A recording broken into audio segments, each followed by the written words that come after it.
lights everywhere. Niggas was saying shit about me. They didn't even fucking know me. This is my story. This is what I was doing when wasn't nobody looking. Y'all don't know what goes on in practice or the locker room.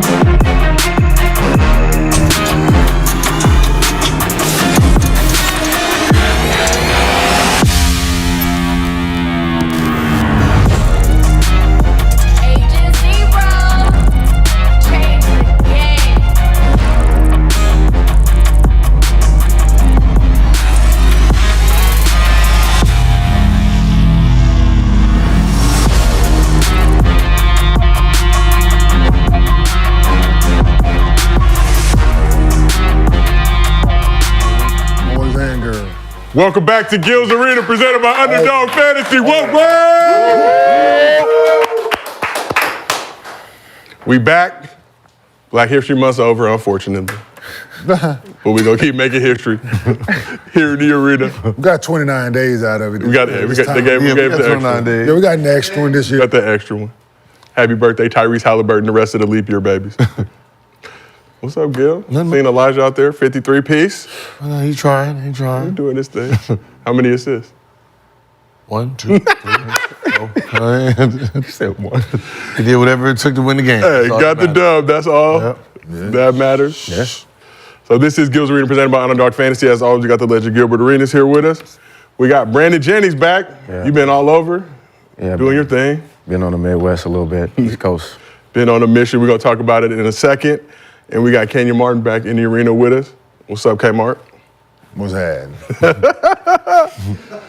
So before we start the show, we got to recognize our very own Mr. B, who's inducted into the Oak Hill Hall of Fame this weekend. We see the tough crowd jackets. There you go. We see the tough crowd jackets.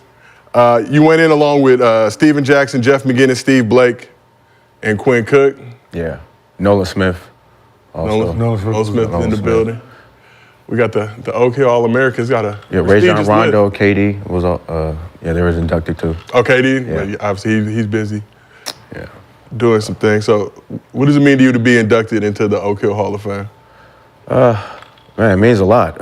Just from coming all the way to California to the East Coast, my junior year. It's like my first time.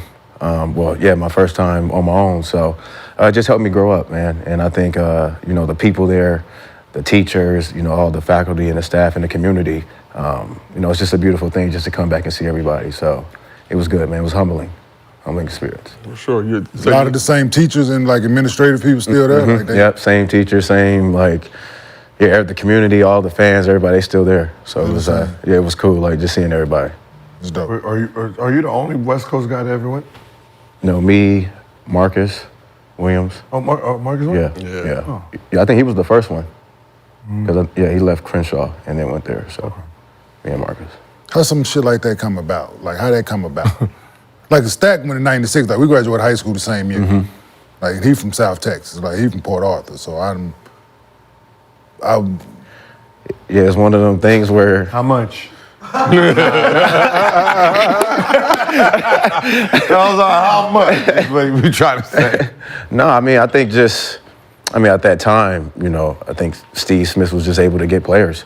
A lot of us came from backgrounds where, single parent mothers or, situations just wasn't good back at home. So he would just take you in and, just deal with you. Was you getting in trouble or? Yeah. That kind of trouble where it could have went left, For me? Yeah. Yeah. I think just me, being 16, getting everything I wanted. Yeah. It was no father figure, so I was just spoiled, man. So I needed something to change me, and I needed a different direction. And Oak Hill just helped me lock in. I'm sure. Well, congrats again to you, Mr. B. Thank you. Thank you. For making that Hall of Fame. So we got a lot to get into. Here's what's cracking in the arena today. LeBron made history this weekend, becoming the first player to score 40,000 points. But will anyone be able to come close to taking it from his throne? The Celtics smacked the Warriors by 52 for their NBA record third 50-point blowout win this season, but how much pressure is on Boston to raise a banner this year? And Caitlin Clark set the NCAA Division I record for career points, but how will her star power translate to the WNBA? Before we get into all that, as always, this show is brought to you by Underdog Fantasy. Do yourself a favor, download the app, use promo code GIL. They will match your first deposit up to $100. You heard that right. If you download Underdog Fantasy and use promo code GIL, you get a $100 deposit match. And as always, we do Mostly Fans at the end of every show. If you drop a good question in the chat with your Underdog Fantasy username, we use that question on the show, we will give you a $50 bonus to your Underdog Fantasy account. If you send us a video at mostlyfansgil@gmail.com, keep that video under 30 seconds, and we use it on the show with your Underdog Fantasy username, we will give you a $100 bonus to your account. As always, we do the show live on YouTube. If you can't join us here, we got audio versions on Apple, Spotify, wherever you get your podcast from. So, You got a lot of energy when you've been doing that, man. Man, bro, bro. I'm about to sign up like, oh shit, hold on, wait a minute, I'll be right back. Gil, you know what this weekend was, right? First of the month, direct deposit came back through. Direct deposit came back through Underdog Fantasy. You are good for at least one more month. The energy is always high. Once I check the bank account and that check lands. Okay. But we got a lot to get into. But first, we got another king-sized version of hibachi time. Got the mood lighting ready to go on this lovely Monday. Appreciate you, everybody in the chat, for rocking with us today. So on Saturday, LeBron added another piece of history to his legendary career, becoming the first player ever to score 40,000 points. LeBron accomplished the feat in the second quarter of the Lakers' loss to the Nuggets on the layup over Michael Porter Jr. We got to play again. First and only, with the 40,000 family was in the building. Turned up and yearned up. So, March 2nd, special day in NBA basketball lore. LeBron's cheap, man. LeBron. If people say it, so the rumor of LeBron being cheap, yes, it's true. Those are solid seats. Good. I know it's solid seats, but LeBron. Come on, man, get on the You know, when you hear them stories about he don't pay for Wi-Fi until he get into the room. Okay, that right there is the legacy right there. Had a bulk of the family courtside when he broke the scoring record. Now, what he got to do for 40,000, 41,000, 42, he breaks the record or he sets a new record every game. I'm just gonna go out on a limb. Like, why? Never mind. It's his money. That's how the rich stay rich. No, let's have a real conversation. Like, if he wanted better seats with the Lakers, you don't think he can go in there and be like, listen, I want them seats for my family. You don't think they gonna charge him? I don't know. They ain't gonna charge him. Not him. See what happened to Wayne. Yeah, they be charging, dog. Because most of those seats be bought by somebody already, so. Now, I ain't saying they gotta be the floor, but. And probably the cheapest one, then probably the free ones right there. Floor is the freest we can get you. I'm with you. Yo, what's Bamboozle doing? Who? The black dude that's in the video, the DJ. I don't even know. No, that Jared Dudley man, like that's Duz man. Oh, that was sitting next to us. Yeah, you know, I didn't want to ask no questions, just. Oh, no. From San Diego. He part of family. Part of family and friends. Okay. March 2nd, a legendary day in NBA lore. So it's the day that Wilt Chamberlain allegedly scored 100 points in the game back in 1962. And we say allegedly, we need to see some film. And They didn't LeBron. have cameras back then. They didn't create cameras back then. Something. It's my son They had Cameron's some birthday too, so. Okay. See? March 2nd, baby. So Will scored 100 points in 1962. 62 years later, LeBron makes history, surpassing the 40,000 point mark. And just so you can get a sense of what it's like to score 40,000 points, we got a cool infographic that Kirk Goldsberry and Vanna Bouchon showing just how many buckets it took for LeBron to get there. Letting that thing go, Gil. Gil, why are you smacking your lips? How many did you get of that 40? No, I'm just saying because I don't know. How do we know that's like real? How accurate is that? Like the graph, and or they just doing that? Oh, I remember that one right there. I'm sure they compiled all the buckets. That do look crazy though. That shit is dope though. That shit is crazy. I ain't gonna lie. That's a lot of buckets. That's a lot of buckets. All the way to 40K and counting. And boop. You like that right there. cap. That last shot was cap because it was a layup right by the basket. Just FYI. Let me stop doing that. I'm just saying that wasn't. They had to make it look good. That's what I'm saying. It looked good, but that wasn't the one. So obviously we talk about Bron a lot, and there's always a lot to talk about, but just this achievement, what do y'all think about Bron scoring 40,000 points and just his impact on the game? I mean, we can't even, 40,000 is... That's that's combined careers for a couple greats. I think more than Magic and Larry Bird combined. Just throwing it out there. Seriously? Yeah. But just wild to think, and still going, I think is the craziest part. You're 21, still averaging 25 a game. As much as people hate LeBron, how can you hate on that level of greatness? Easy because, to be honest, people don't really appreciate greatness in real time. They appreciate it once it's gone, right? In real time, everyone tries to find flaws and compare to other people that they've seen. So nobody really truly loves greatness when it's actually going on.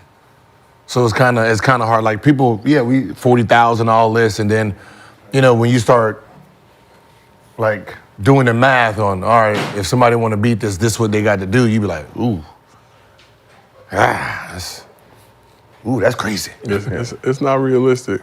Yeah. Just speaks on the dedication to the game you love too. Taking care of your body. And just everything that you put into the game too.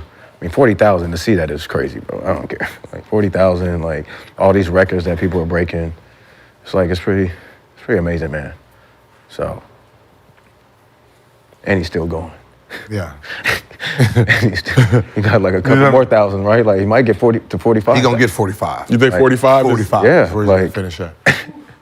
He might finish him motherfucker 45 on the dot. That's cold. Hit it and quit it. I want to die. 45, I'm done. And that's gonna look crazy like a 40 years from now. Man, nobody hit it right on the dot. Right? He might finish right on the dot. Because what he's averaging about 20, this season? 2,200. Oh, a season? Yeah. 2,200 a season? That's if he's playing 82 games. It's Is it in the twos? Is it in the twos? You'll not look it up? Yeah, I'm doing it right now, bro. Shit. It's not voice activated. So per season, I don't know how to. He's like 1,700 a year now at this point. About 1,700? 3 years, this, next, 17, 20. He might. Maybe it'll be close. It'll be close. 45,000 is crazy. 40,000 is crazy. Yeah. It's just... So just how ridiculous is LeBron scored 40,000 points and counting in his career? Twitter user provided some context. So to put it in perspective, to get to 40,000 points, a player who averages 30 points per game his entire career would need to play 20 years on average of 67 games per season. Will anybody ever come close to touching this record? No. The only reason I say no is the idea of your talent playing 82 games a year. I think those days is gone. Yeah. Right? The only people you're allowing to play 82 games is basically role players or, guys that are expendable. Right? You're a star player. You're, as an organization, you're not allowing him to play 82 games and not 82 games for 6-7 straight seasons. So the days of what Michael Jordan did, them Karl Malones, the John Stocktons, those days is over with, right? Even John Stockton, they played 20 years, right? Mm-hmm. And that's impressive, right? In its own, like what John Stockton did was an impressive thing when you really think about damn, he played the same amount of years, damn 20 years, plus he played 82, 12, 13, 15 of those years? You know what I mean? So it's going to be hard to find, a businessman to allow someone to go out there and say, all right, I need you to play 82 games every year. So I don't, but you never know, there's always freaking natures being born, man. Yeah, You know, Yeah. so. It's always something we ain't never seen. Stockton, I want to say, played 82 games, 16 out of his 20 seasons. Like, Damn. That's what I said. You're gonna have to have somebody like that, but who's a scorer. What type of training were they doing? Huh? What type of training were they doing? No, they would. Let me shut up. Well, I can tell you, there wasn't no training because they ain't really had trainers back then when they first started. And he was a low impact player anyway. You know, low impact, so he's not jumping, he's not getting off his feet much, right? So, Passing and playing defense. passing, playing defense. That's really. So, you know, talking about somebody who can score at a really high level. That's the thing, because it has to be a scorer. Now this scorer has to play at a high level, low impact, or he has to be built exactly how LeBron. He has to be built with strength and muscle mass to sustain just the durability. So you're talking about people who are built like Anthony Edwards, Jason Tatum, and they are already far behind. But it has to be somebody with that type of structure that can last a whole year, plus score. Got to be a shooter so he can use the three-point line to his advantage without putting all that heat on his body. I mean, this has to be a guy who's tried to break this record. This is like, we going in, son, and this is what we're going to do. We're going to work on your body. We're going to go first 3 years. We're going to shoot this many threes. Like, it has to be some type of... engineer no less. So Bron currently averaging 27.1 points per game for his career. Nobody's. It's not happening. Let me shut the fuck up. So after the game, LeBron was asked what advice he would give to his 18-year-old self and had this to say. I wouldn't tell him anything, honestly, because 18-year-old LeBron had a great head on his shoulders. He just did. He was put in a position where I wouldn't wish too many 18-year-old kids to be put into. But he just had his head in the best possible position. He was raised the right way by his mother. He was raised the right way by his little league coaches. He was held accountable by his friends. He met a young lady in high school that held him down as well, and then he just told himself, if you want to make a real name for yourself and your last name and your family and your friends and your city, the only way it's going to happen if you just stay focused and maintain focus and put in the work. Besides my family and my friends and my city, and then some people in my city as well, because we even know some of them people. To be quite honest with you, everybody wanted to see me fail when I got to the league. Everybody was just like, it's no way he's going to be able to exceed, the expectations that's put upon him. So as wild as it sounds, somebody on Twitter pointed out that LeBron's career average 27, 7, and 7, but in all the games that he's played, he's never put up that stat line. He's never put up 27, 7, and 7? Never put up 27, 7, and 7 in a game. But do we believe, like Bron saying, that everyone wanted to see him fail coming out? Because we remember 2003, the hype around LeBron, even from high school, ESPN showing his games, the chosen time one. to look that shit up? Which one? The 27. Who? You know how many games this man done played? Negroes are bored these days. Motherfuckers ain't got shit to do in life. 27. We bored. Like, Man, listen, I sit on the internet and just be looking at shit. Myself.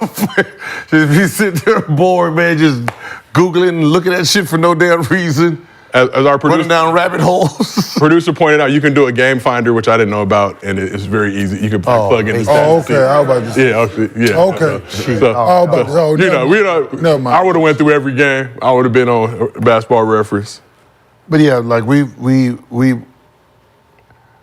seen the video and the interview when he got drafted to the Cleveland Cavaliers, and We seen what his teammates were saying when he was coming. So, you know what I mean? Like, we seen it. And we see it every day. I mean, we see it every day in the media, right? You know, you have a LeBron hating side, right? It ain't even that they hate LeBron, they hate the fact that they love Jordan.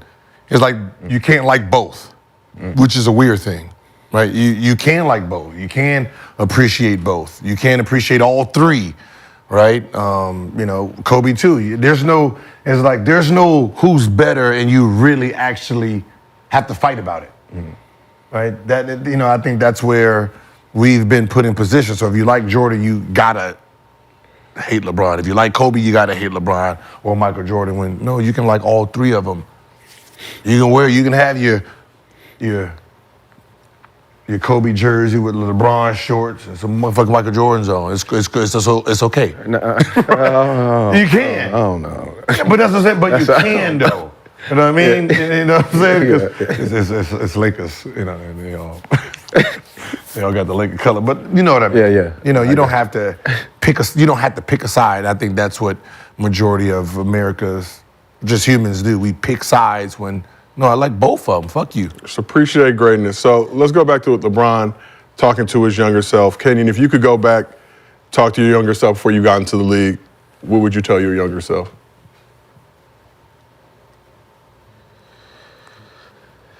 Learn how to play the game and not basketball.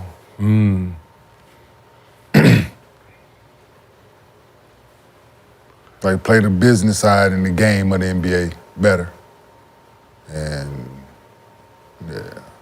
So what is the business side in the game of the NBA in your No, just playing the game, man. Just not being so boisterous, not being involved in certain things, going to certain meetings, getting to know management a little better and certain, I'm saying like, yeah. So had decent relationship with the GMs I've played that were for the teams that I played on, but it was like, I let a certain situation get the better of me and that ain't who I am. So I should have done that, like that part of it different. Sure. And Brandon, if you could talk to your younger self before you got into the league, what would you tell yourself? Be silent, so I can hear the noise, so I can hear what's around me and see what's around me better. And like Kenyon said, taking accountability and being more spiritual, so I can know what's around me. And how about yourself coming into the league? If you could give yourself a talk, what you know now, what would you tell your younger self?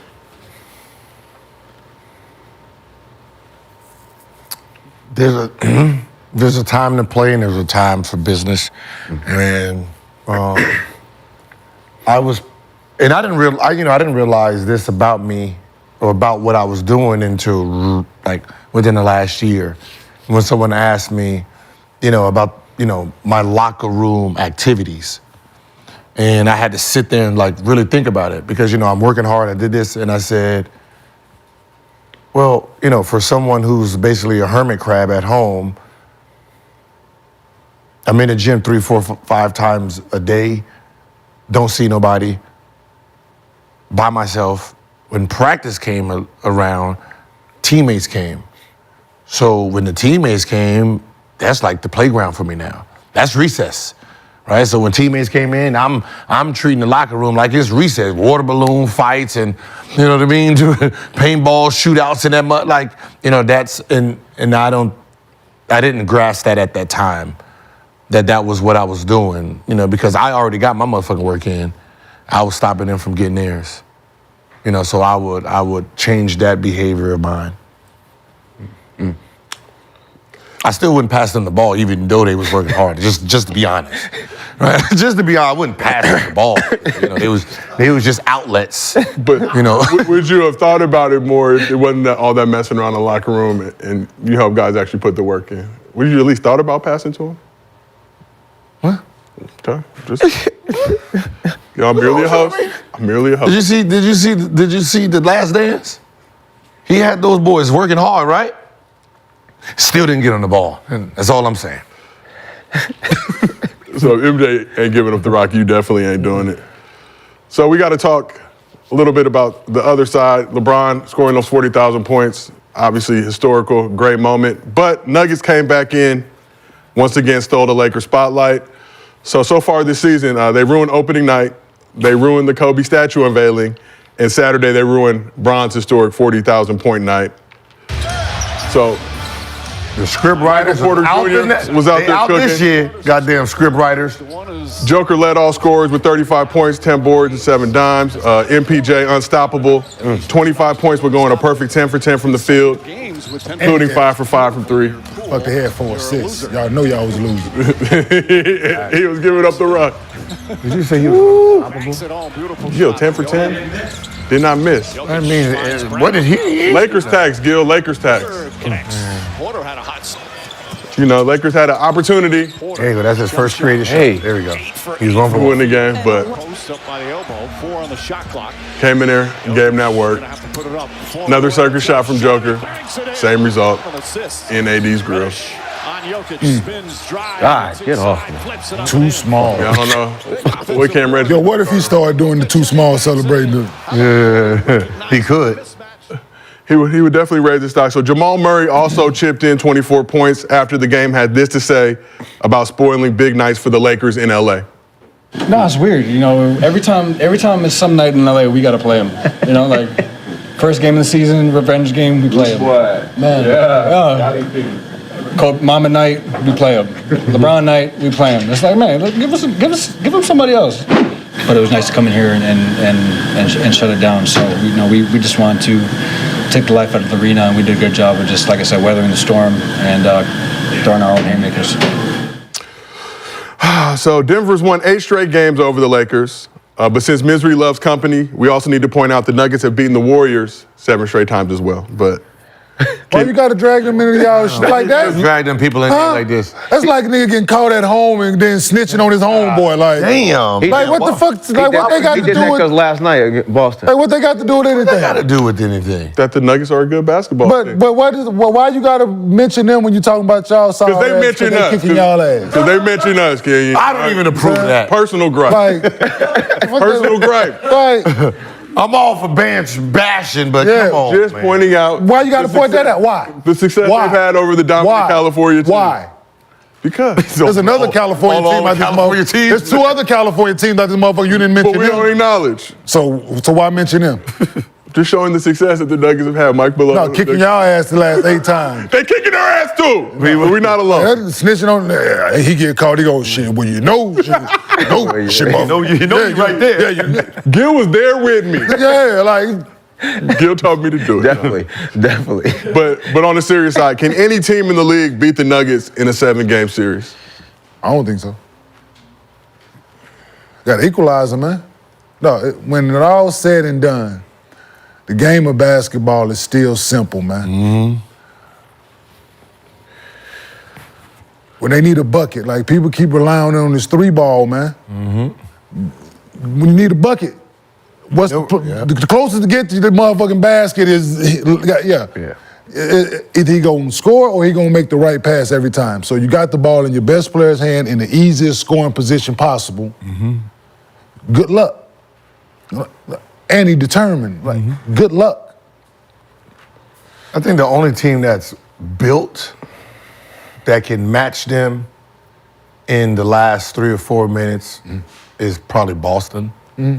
Right? You have scorers, you have Multiple scorers. You have multiple scorers, you have guys that play defense and score. Not just that defensive shit. They can put the ball in the basket because you can see in the last 5 minutes, they not worrying about no defensive players, right? They're not, we need to stop somebody. Nah, they got all their scoring power in the last 5 minutes of the game. So, so the fact that when you got to guard them, you're guarding them with defensive players, and they're on defense, they playing 5 against whatever, 2 or 3 or 4 you They're got, because chilling. you're gonna always have somebody out there who can't score the ball. They are, they were sagging off Cam Reddish. Jamal Murray's job was very easy on the defensive side. People don't Do that shit with Denver. Yeah, people don't get it. Like people Or Boston. No one talks about how great Denver defense is because they don't. No one says, "Oh, who can play defense on that team?" no one cares. The only person They're just maximizing they're maximizing their offense. Yeah. And they're like, we're gonna do just enough. But the fact that most teams, they play defense against themselves. I got 3 scorers, 2 guys who can't score. That's defense. My 2 scores is helping the defense. So You don't think the Clippers can give them a run in the playoffs? Who gonna guard big fella? And Or Boston. They got a better chance of playing Boston. Like if they could get that far, but I don't think the Clippers can. The reason I said Boston because they have height too, right? They have height to match because people don't realize Gordon. Like there's important pieces on this team, right? And it's Jamal with his pick and roll, and then you got to worry about it in the fourth quarter. You got Jokic in the fourth quarter, more scoring than it is passing, and then you got Gordon. Gordon doesn't just sit and watch like the other 29 teams, power forwards or 3 men that really can't shoot from the outside. They don't just sit there, right? He's cutting. Every time Jokic has the ball and Jokic starts to drive, he's following, right? For a lob, for a kicking, for, you know what I mean? So he's putting so much pressure on the basket because now you have your center and your power forward attacking at the same time. And that's a combo that nobody pays attention to. If it's Murray and Jokic, they're going to find something. If not, it's going to be Jokic doing what he's doing. And then if you try to help, Gordon's and that motherfucker doing something. Yeah. And you got that boy with that switch on the outside. Hey, he's letting that thing fly. What did y'all think about Darvingham's decision to not have AD guarding Joker fourth quarter? I don't give a fuck about that. Why he have Cam out there? Why did he sit D'Lo? Why did he sit D'Lo on the bench? Because he had a rough patch? That's not what this game about. The game is about having a threat. It's having a threat out there versus having some guy who's playing 19 minutes taking 3 shots. He's not a threat. So if he's not a threat, why am I paying attention to him? Right? And D'Lo, I don't give a fuck. That's what I don't care if he goes over 10. He keeps everyone honest. And that's the point of, like trying to win a basketball game last 3 minutes. The last 3 minutes is where you lose. You lose the last 3 minutes.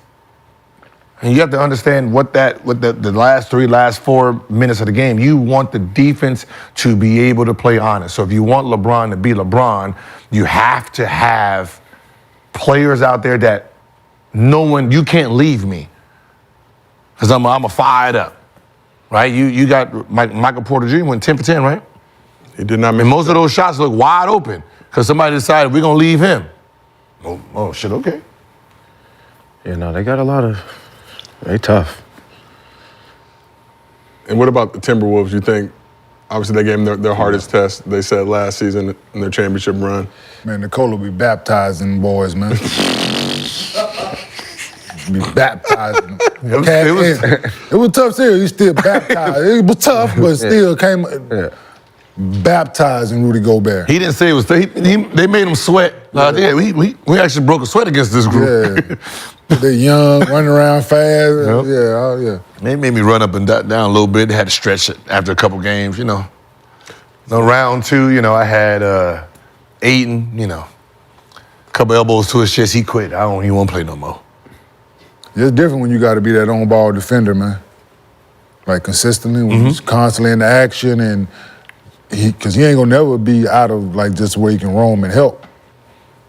I'm saying Rudy, so he gonna have to be on ball, and that's a big difference. And on everything they run, he in the action. So he can't be off and helping and clogging the paint up and doing shit because big fella go. Big fella. So it's hard out here. Lakers try hard though. They came closer. But you still didn't answer the question. Why? Like, how you just hate on the Warriors like that though? It wasn't. I was just pointing out facts, can you? No, that was hate. That was flat out hate. Because they hate on me. That's because you see where the Lakers are and the Warriors are. They right above them. They in 9, y'all in 10. So that's what it is, B. You see it? The dominant California team struggling. Okay. So you want the home playoff play-in game? Yeah, we want the home play. Yes, sir. You want the home play-in game? I get it. We just trying to win a game. So we asked the chat. Oh yeah, because they're in third. Yeah, we want 8th spot. Warriors might get the 8th or 7th. We want 8th. we play 1. We play 1, and then we play 4-5. 1, 4, 5. See you in the Western Conference Finals, sir. Yeah, down bad, but. And then Nicola's sitting there waiting like. Somebody go get him out of there for us. Somebody come get this baby. Yeah, somebody got to get him out of there. So we asked the chat, does the NBA still run through Denver? 70% said yes, 30% said no. We're going to talk to Celtics in a second, but before we do, got to talk about Caitlin Clark. It was senior night for Iowa's women's team, and Caitlin Clark went out with a bang in her last college home game. So after breaking the NCAA Division I women's record with a deep 3 against Michigan, February 15th, Clark passed Pistol Pete for the all-time record on a free throw. She ties it with that one. So obviously we have to mention that Maravich set the men's record in 3 seasons without a three-point line. But nonetheless, the new record belongs. Someone fouled her at the end. I think it was a tech. They got a tech. She Chick walked by and elbowed her. And that's the end of the game, right? Nah, it's at halftime. Oh, second. Yeah, they play quarters. Oh. Gilbert. They play quarter? They play quarter. Yeah. The women's. The women, they play quarters. So college was half? Men's play half, the girls play quarters. Oh. Yeah. How do y'all feel about, because that's something I always wonder, why we don't play. I think they should play quarters. Yeah, men should play quarters too, right? Yeah, I think so. Yeah. That 20-minute half's not really. It's horrible. That's all you got, 20 minutes. That shit just ticking down. Yeah. Let's get this. Play the wrong team that slow that bit down, boy. You playing in the 50s, 40s. Well, we talk about Clark, just the hype machine, obviously, has brought a lot of attention to the game. You know, I would go out to say that the women's college game is much more intriguing than the men's college game, especially the tournament last season. But what has Caitlin Clark meant for women's basketball these past few seasons? I mean, just college basketball in itself, because, I mean, for the last year and this year, she's probably been the biggest name in college? Yeah, I mean, I'm just like, who's on that level? I mean, besides like Angel Reese, I would say, but. I'm gonna say, yeah. I mean, that and, I mean, besides just personality, I mean, the game that matched the hype, right? You know, she's probably been the biggest name in the last few years. And, you know, they're gonna have to, I mean, you got Juju coming, right? And I think, like, the reason, you know, the media is not pumping Juju as great as she is, because they're trying to give Caitlin her flowers, and you know, so you know, but Caitlin's held it down for shit. I mean, obviously since she's been a freshman, so you know, it's just been great. 4 seasons now. I mean, I think the get-in price for that game was like, cheapest ticket was like $450, which significantly more than a Clippers ticket and a Lakers ticket, to be real. Not hating, just pointing out information. They're gonna pay. But you know, lines out the building, people pulling up. So Brandon, what do you feel like Caitlin Clark has meant, really just for the game of basketball these past few seasons? No, it's just dope to see a woman break the scoring record, you know, for women's basketball. So it's dope. She put in a lot of work, and yeah, man, it's just dope to see history, bro. Like, I've been seeing a lot. We see a lot of history, like hoop, and we're living to see it. So it's just dope to see it all. Like, the game is growing. Obviously, we're all in the moment. Does this feel like it's tough when you're in it? Does this feel like a golden kind of era for basketball, just the stuff that we're getting to see? Kind of seeing, you know, Steph obviously telling his career, KD, LeBron, everything that they're doing. Women's game just exploding like it is. But when you just look around, do we feel like we're in a golden era of basketball, can you? Yeah, the game has evolved, man, in a way that we probably couldn't have thought or seen it going. And for a college female player to break the all-time record, like Brandon said, it's special. That's special for her to play the way Steph plays and shoot it and different things like that, man. It's great for the game. It's great for the women's game for sure. It's great for the game of basketball. For it to be a city like a place like Iowa, state like, you know what I'm saying. So it's dope.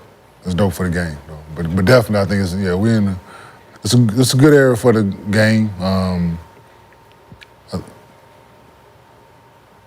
With certain aspects need to change for the lower kids, smaller kids. For sure. But for college, for the game, like for this and what LeBron is doing and like you said, with certain guys on their way out, and no, I think it's definitely right. Yeah, I think it is. So Clark already announced that she'll be going pro after the season, and then all speculation and conversation around that. And the Indiana Fever, who hold the #1 pick in the 2024 WNBA draft, have already doubled their season ticket prices in anticipation. Gil, you talk a lot about this, but just, I think women having to play 4 years to be eligible to go to the WNBA and kind of losing some of their value and star power in that process. But how will Caitlin Clark's star power translate to the WNBA? Who has the #1 pick again? Good, Indiana Fever.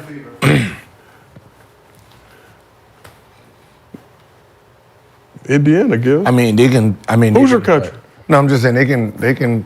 I'm gonna just be honest, right? It's Indiana, right? Fever, right?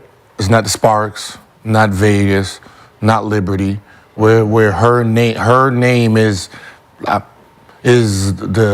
Kobe, the Michael. It's a top-notch name for your sport, and this name will not be in a big city. Right, this name is not gonna have not her name herself. Her name is big. This is gonna be most likely like LeBron James in Cleveland, right?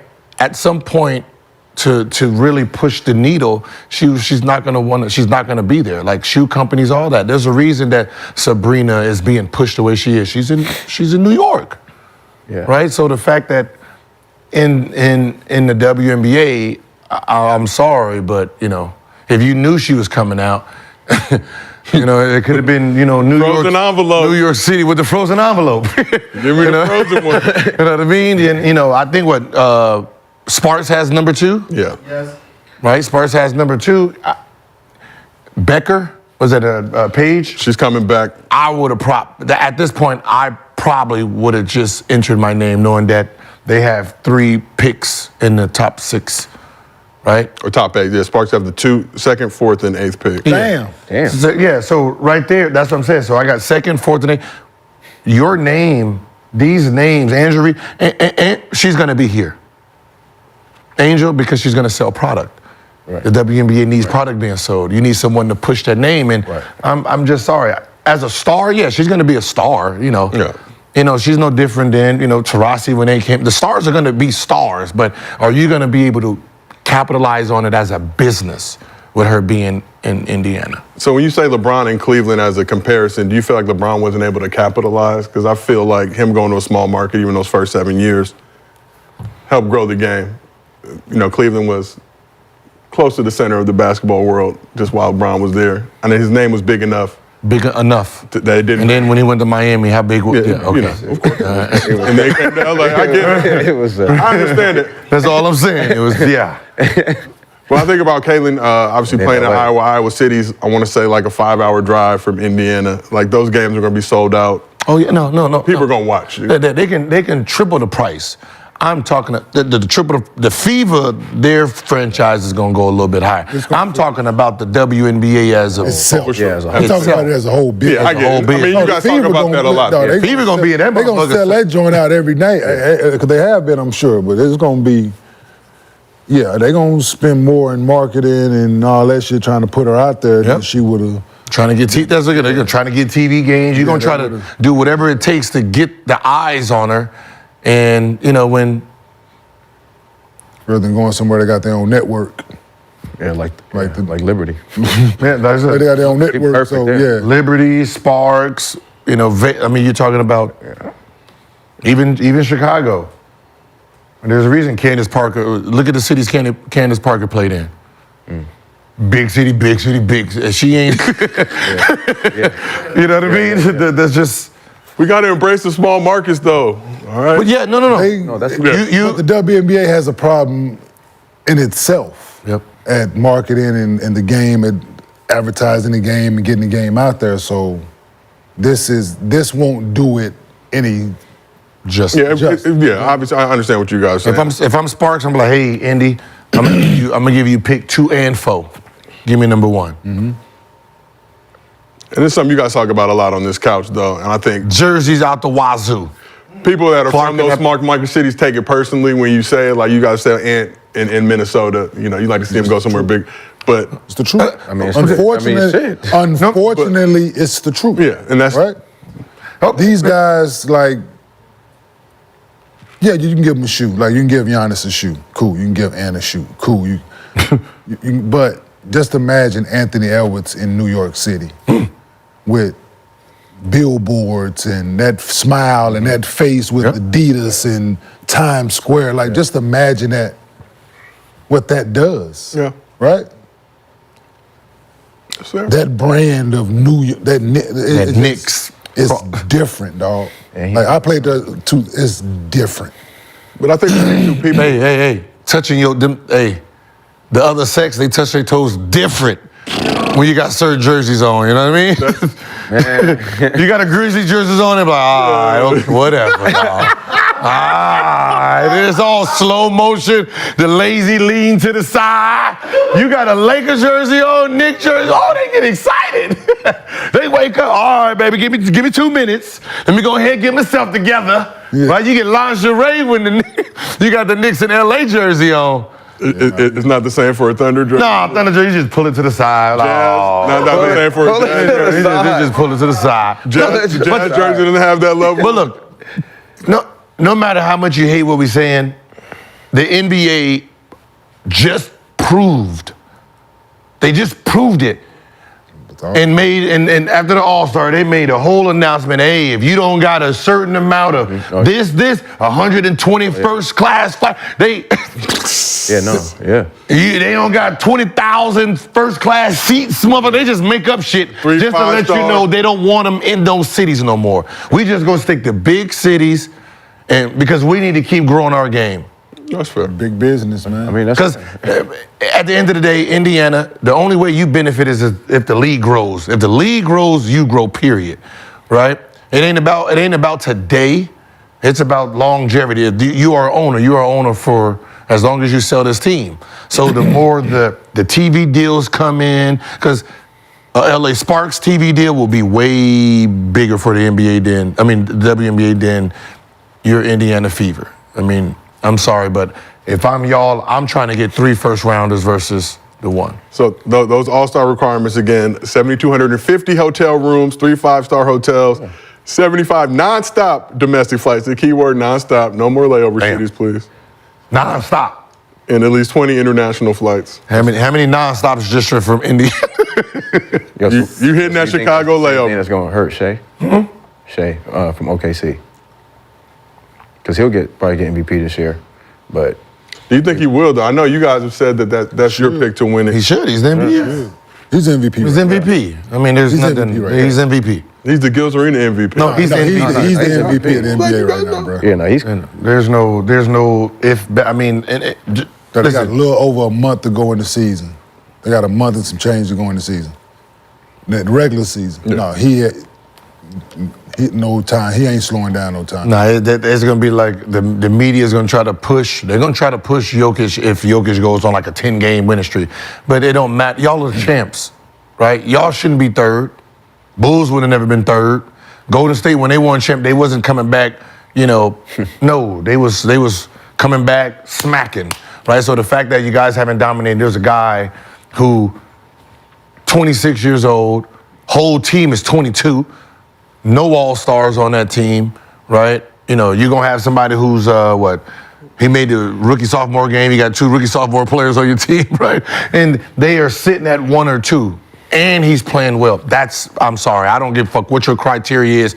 He's going to touch all of them. Absolutely. Yeah. So Nuggets half game out of first right now. Do you think that changes if they now push to that number 1 seed in the West? No, it doesn't change nothing. There's a team that didn't even supposed to be in 8th seed right now, and they're sitting there holding it down for the last month, 2 months. And they all young.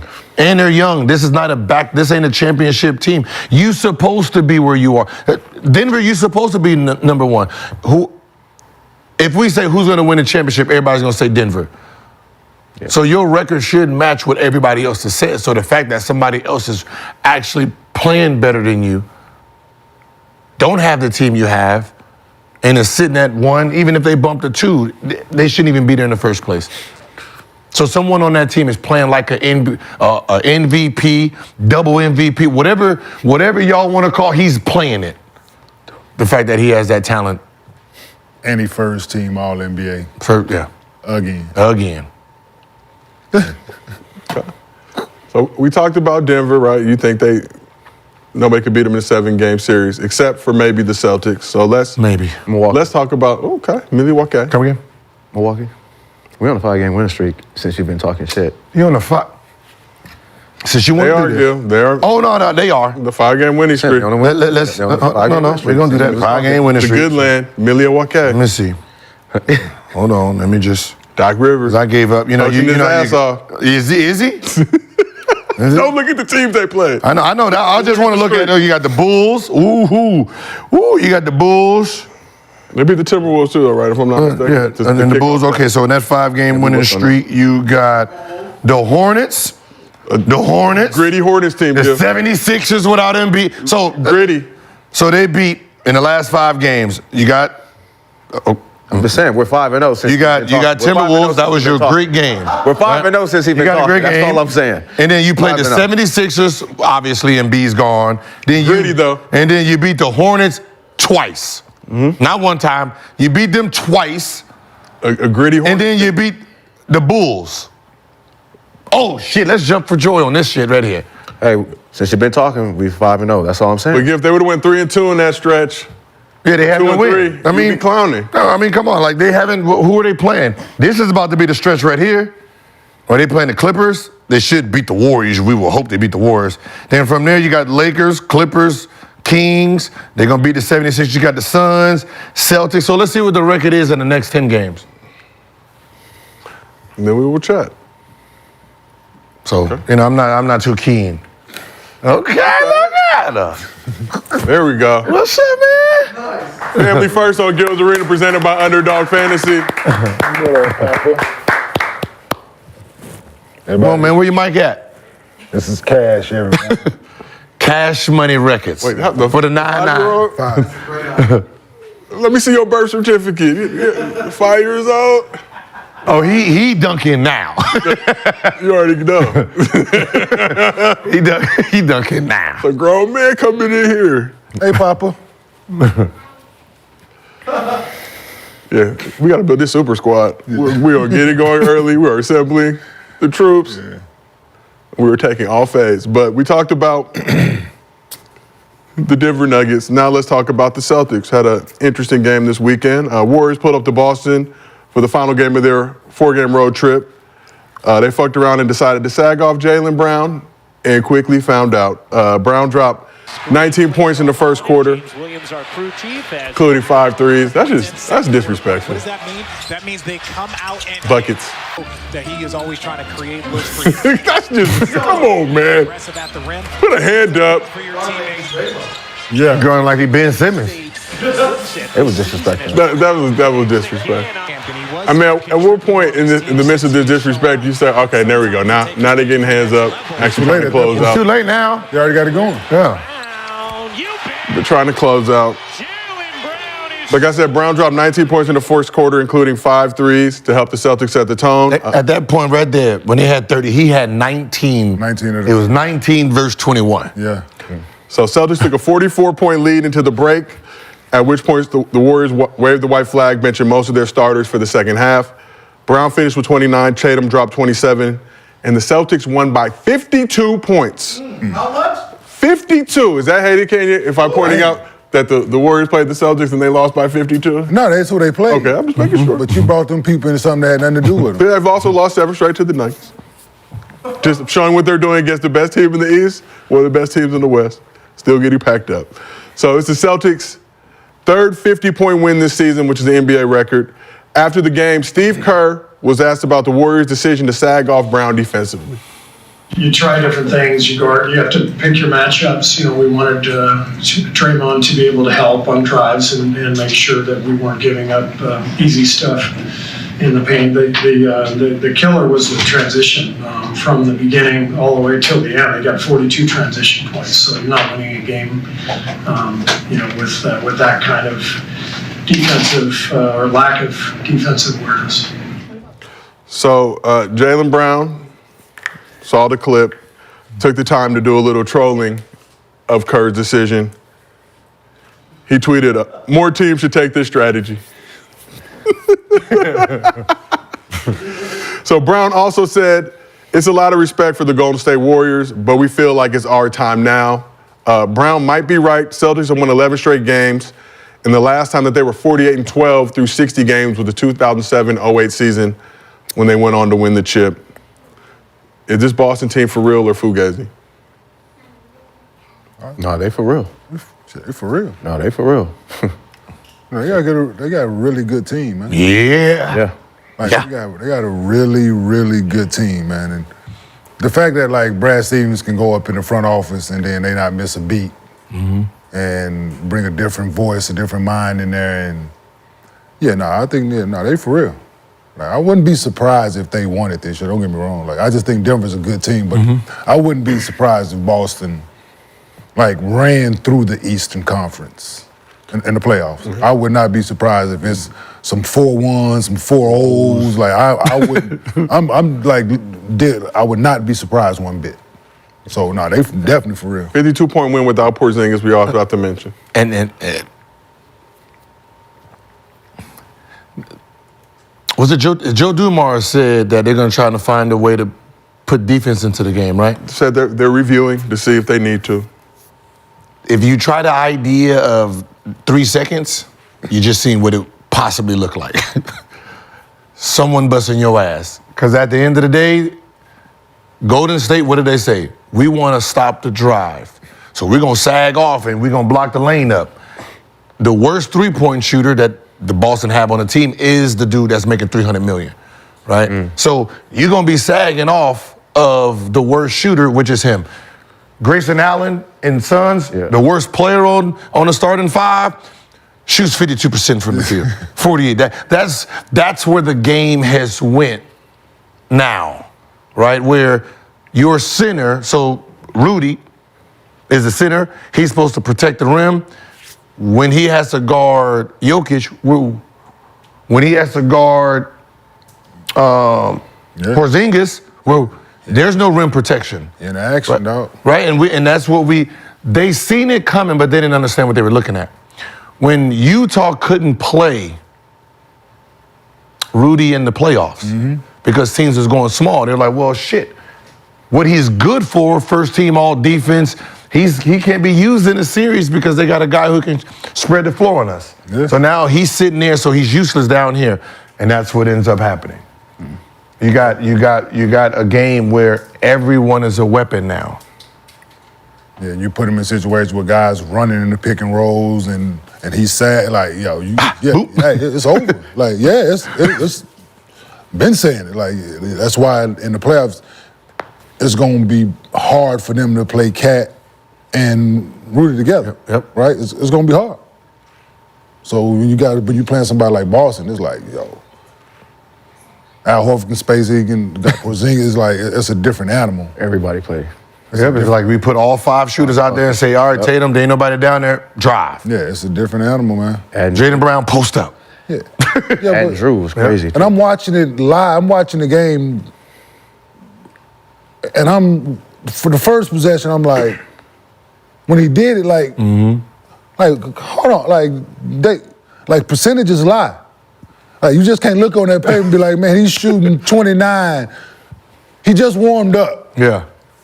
He has a game routine. He just warmed up before the game. They didn't pay him $300 for nothing. Like, you picked him. Like, it's a different. Like, Draymond took it to the extreme, I believe. Right? Okay, we want to bait him into shooting, not just daring him to shoot it. Like, there's a difference, right?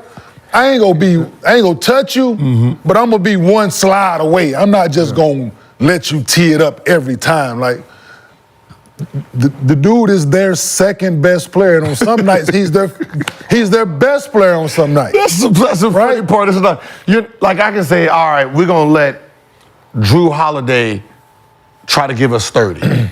Okay. Right? The second best player, no. Right? Like, I wouldn't even feel comfortable letting Al Horford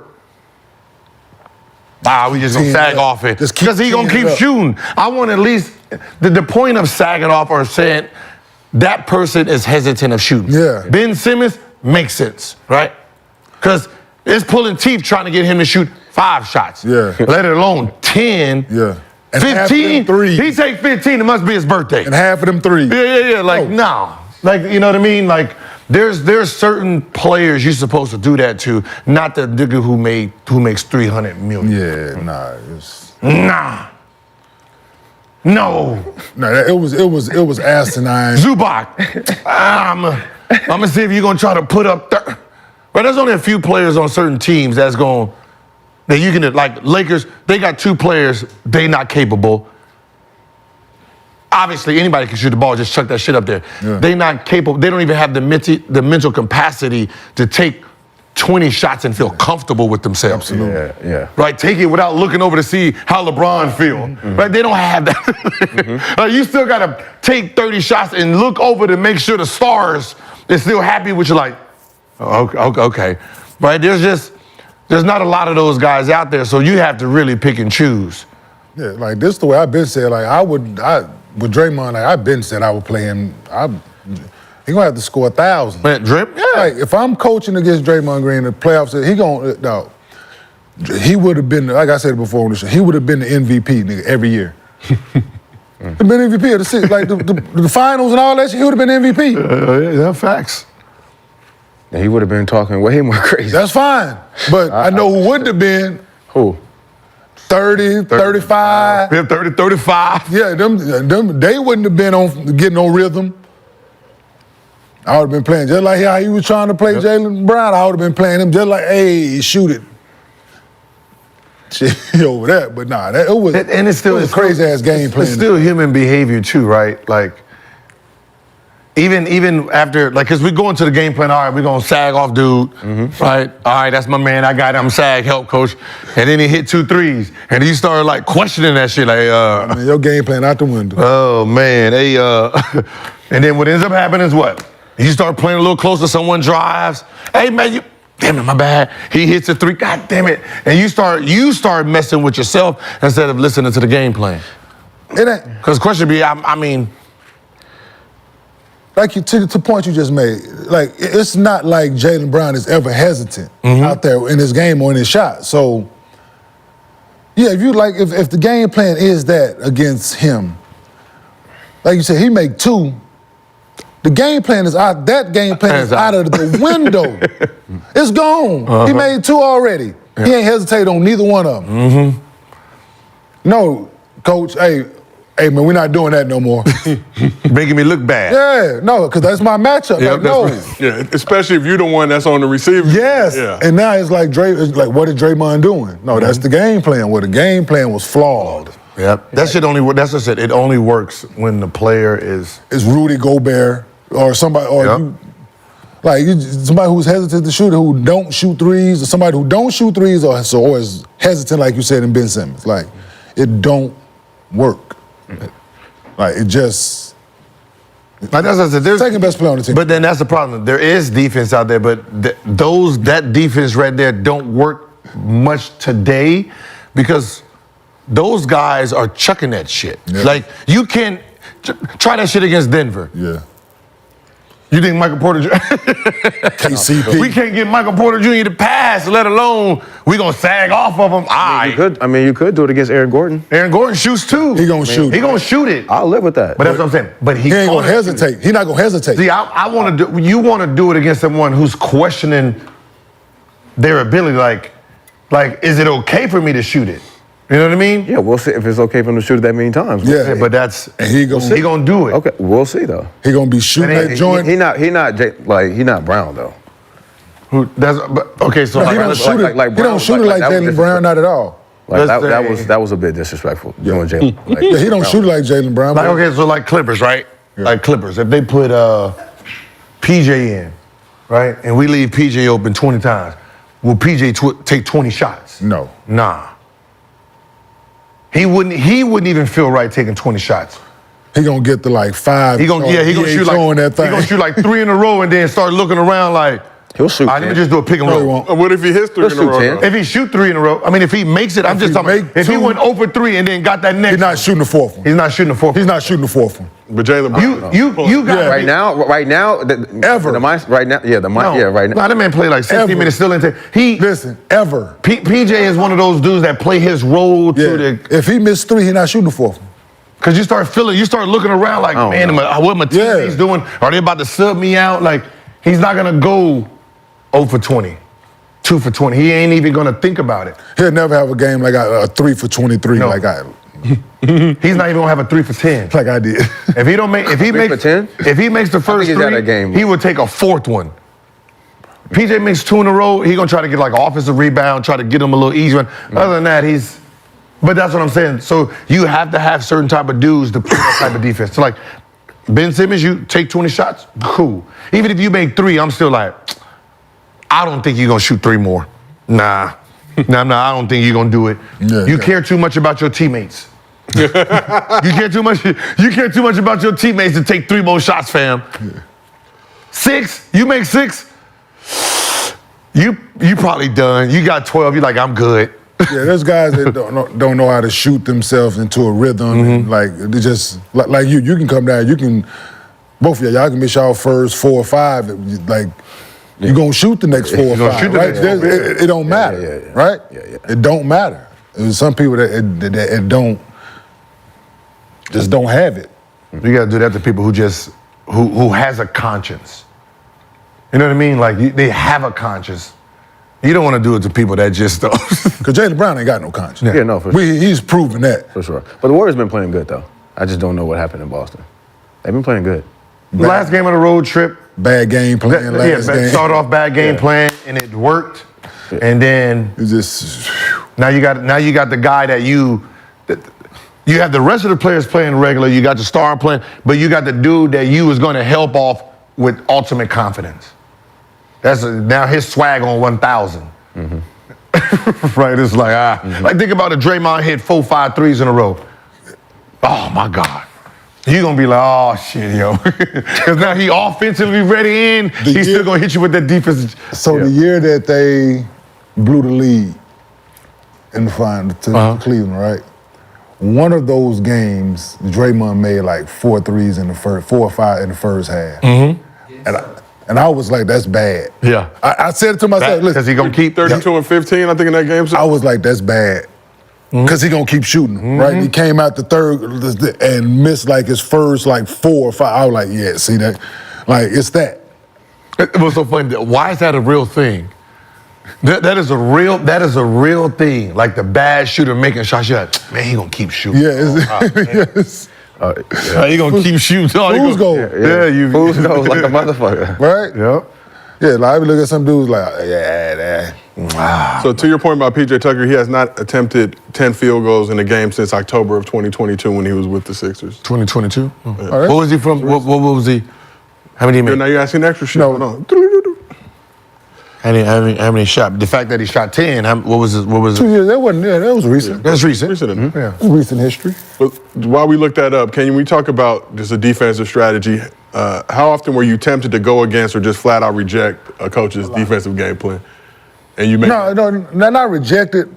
I had my own rules on defense, right? We had our team stuff that I was a part of, but I guarded things and people and situations different. Like we had, of course, I'm in tune to the game plan, but then we do come out and something don't work, and then it don't work again. I'm gonna be the one to be like, hey man, we can't do this no more, dog. Like this ain't working. We came out, we playing the Lakers, of course, Kobe doing his thing. I just like, listen, man, we were supposed to play it some way. I came out of time, like, hey man, we're not gonna do that, man. I'm gonna run at him. Go get the ball out of his hand. Y'all be ready to rotate. He came out, they threw it to him, I ran at him. Get the ball out of his hand. Hey, Tate deny him back. Yep. If he deny him back to half court, because he couldn't go back there to get it. Whatever you got to do to keep him getting the ball, let somebody else beat us. There's so many views during a game at one given time, right? You have a guard view, which the guard view is probably the weakest view out of all of it because there's only one person in front of him that he's really paying attention to. You know, your back line is seeing everything. Your coach is seeing it from a whole nother view.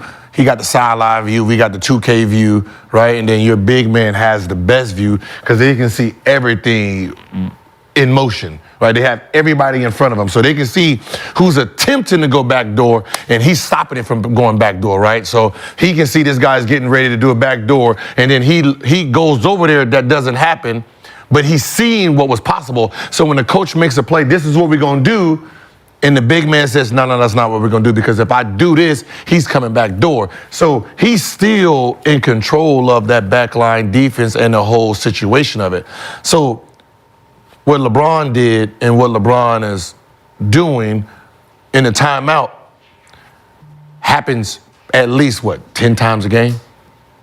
Happens 10 times a game, all 30 teams. Someone is coming out of timeout like, nah, we're not doing that. Yeah, that's some dumb ass shit. Motherfucker be like, all right, we're gonna run to 1. 2. Hey, you know what I mean? This man just hit 3 shots, right? And he done called another play and be like, no, run it again. We're gonna keep milking it until they stop it. Because they going by a blue sheet or white, whatever. So they be like, all right, at the 6-minute mark, we're going, all right, 4 down. He ain't even in the game. Yeah. Or we're gonna do it your way to show you that it don't work. And then, then we do absolutely, we're gonna absolutely. Hey, man, listen. Yeah. All the time. You adamant on running it this way, defend it this way, you got it. Yep. And I'm gonna run it to a T. I'm not gonna listen. I'm gonna run it to the T to show you that it don't work. And look right over there. We used to do that shit. Yeah, we got to. We have a point to prove at times, man. Like some of these coaches think they like God's gift of basketball and they know it all.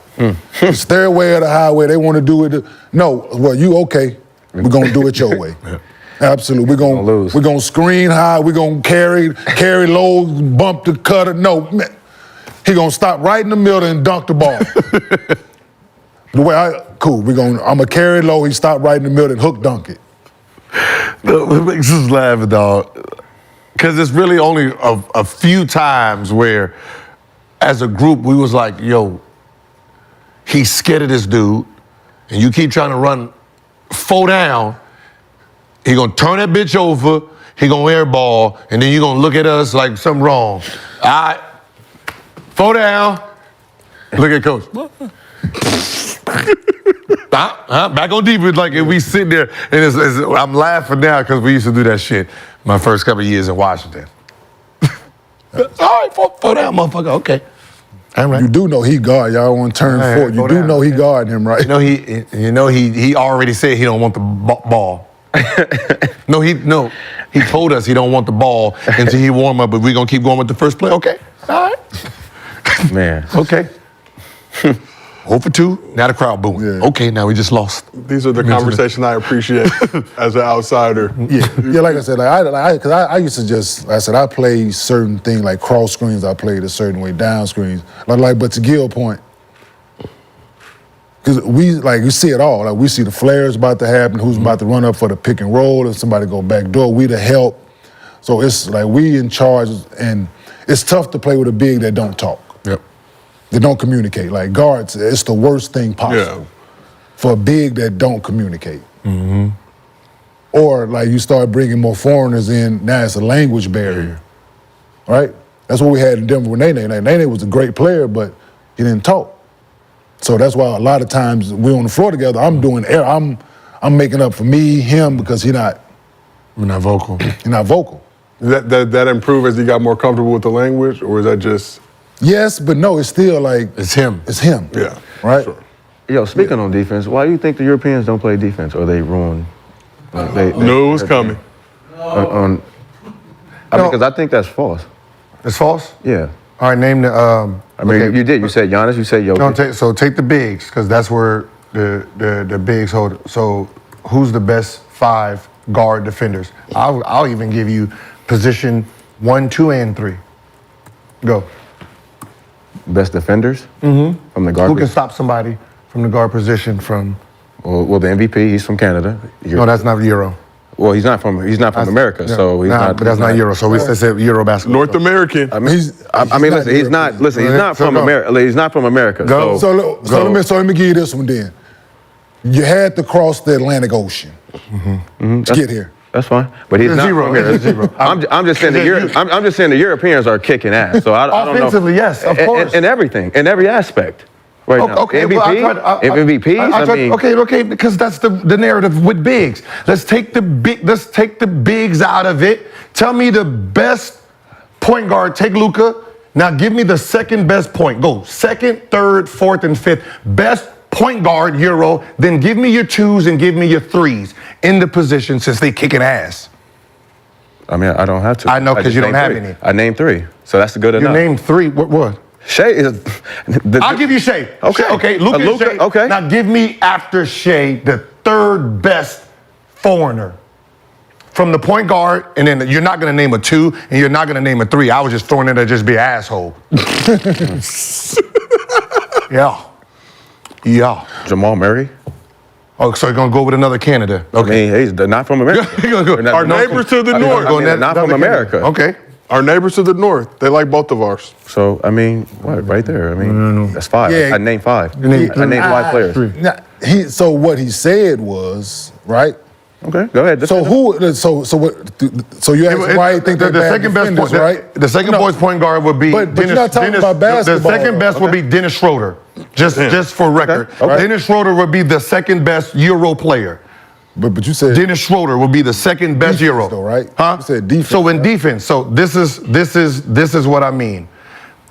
We're getting confused with the big man. The big man from Euro and International has evolved our game offensively. See, we want to say what's wrong with our defense instead of saying fuck our offense is just that fucking good. Our offense is fucking amazing. What happened is the Euros came over and they expanded the floor, right? All of these guys are big man and it removed the idea of pack the lane, right? These guys has stretched the floor to the point where there's no one down there. So now you can come down the lane and go to the lane. They're like, why is it so easy for the guards to get in the lane? Because the big man who used to clog it up is sitting at the 3-point line. So Porzingis is at the 3-point line. Okay. Jokic is at the 3-point line. Yeah, so it's not that the defense is bad, our offense is just that good. So if you want to say, how do we fix defense? Get rid of the Euros because the Euros expanded the game. See, it was a sarcastic way of saying the Euros has changed the game for the better. Offensively, they've came in with the 3-point shooting, the backdoor and all that, to the point where there's 5 out now. So if you want to put defense back in the game, okay, get rid of the guys who expanded it. See, everyone takes it literal, but that's what it is. It's the Jokic is coming in. The game's evolving. I mean, yes, but they don't want to give the offense credit. They want to make it a defensive problems when give us the credit, give everyone the credit for being better at what they do. There's no more Charles Oakleys and Anthony Masons, bro.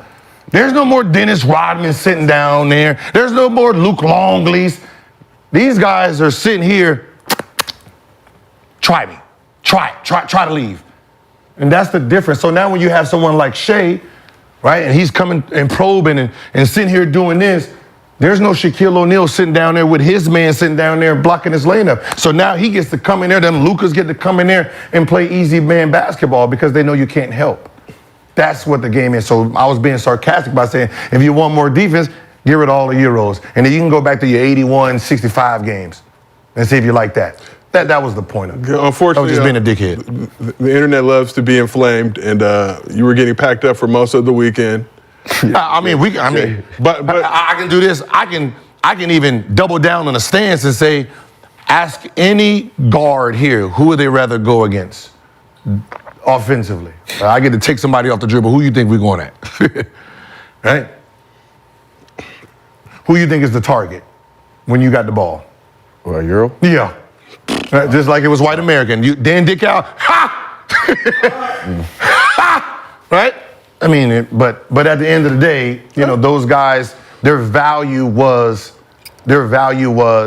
we're going to expand the game. So they made it so easy for selfish guards. The reason that we can get 200, 300 million is because we can get the numbers, right? I can go out there and average 30, 35. I can walk through it because the game became so much easier. The game became so much easier because the Euros changed the game. What year did you think that changed?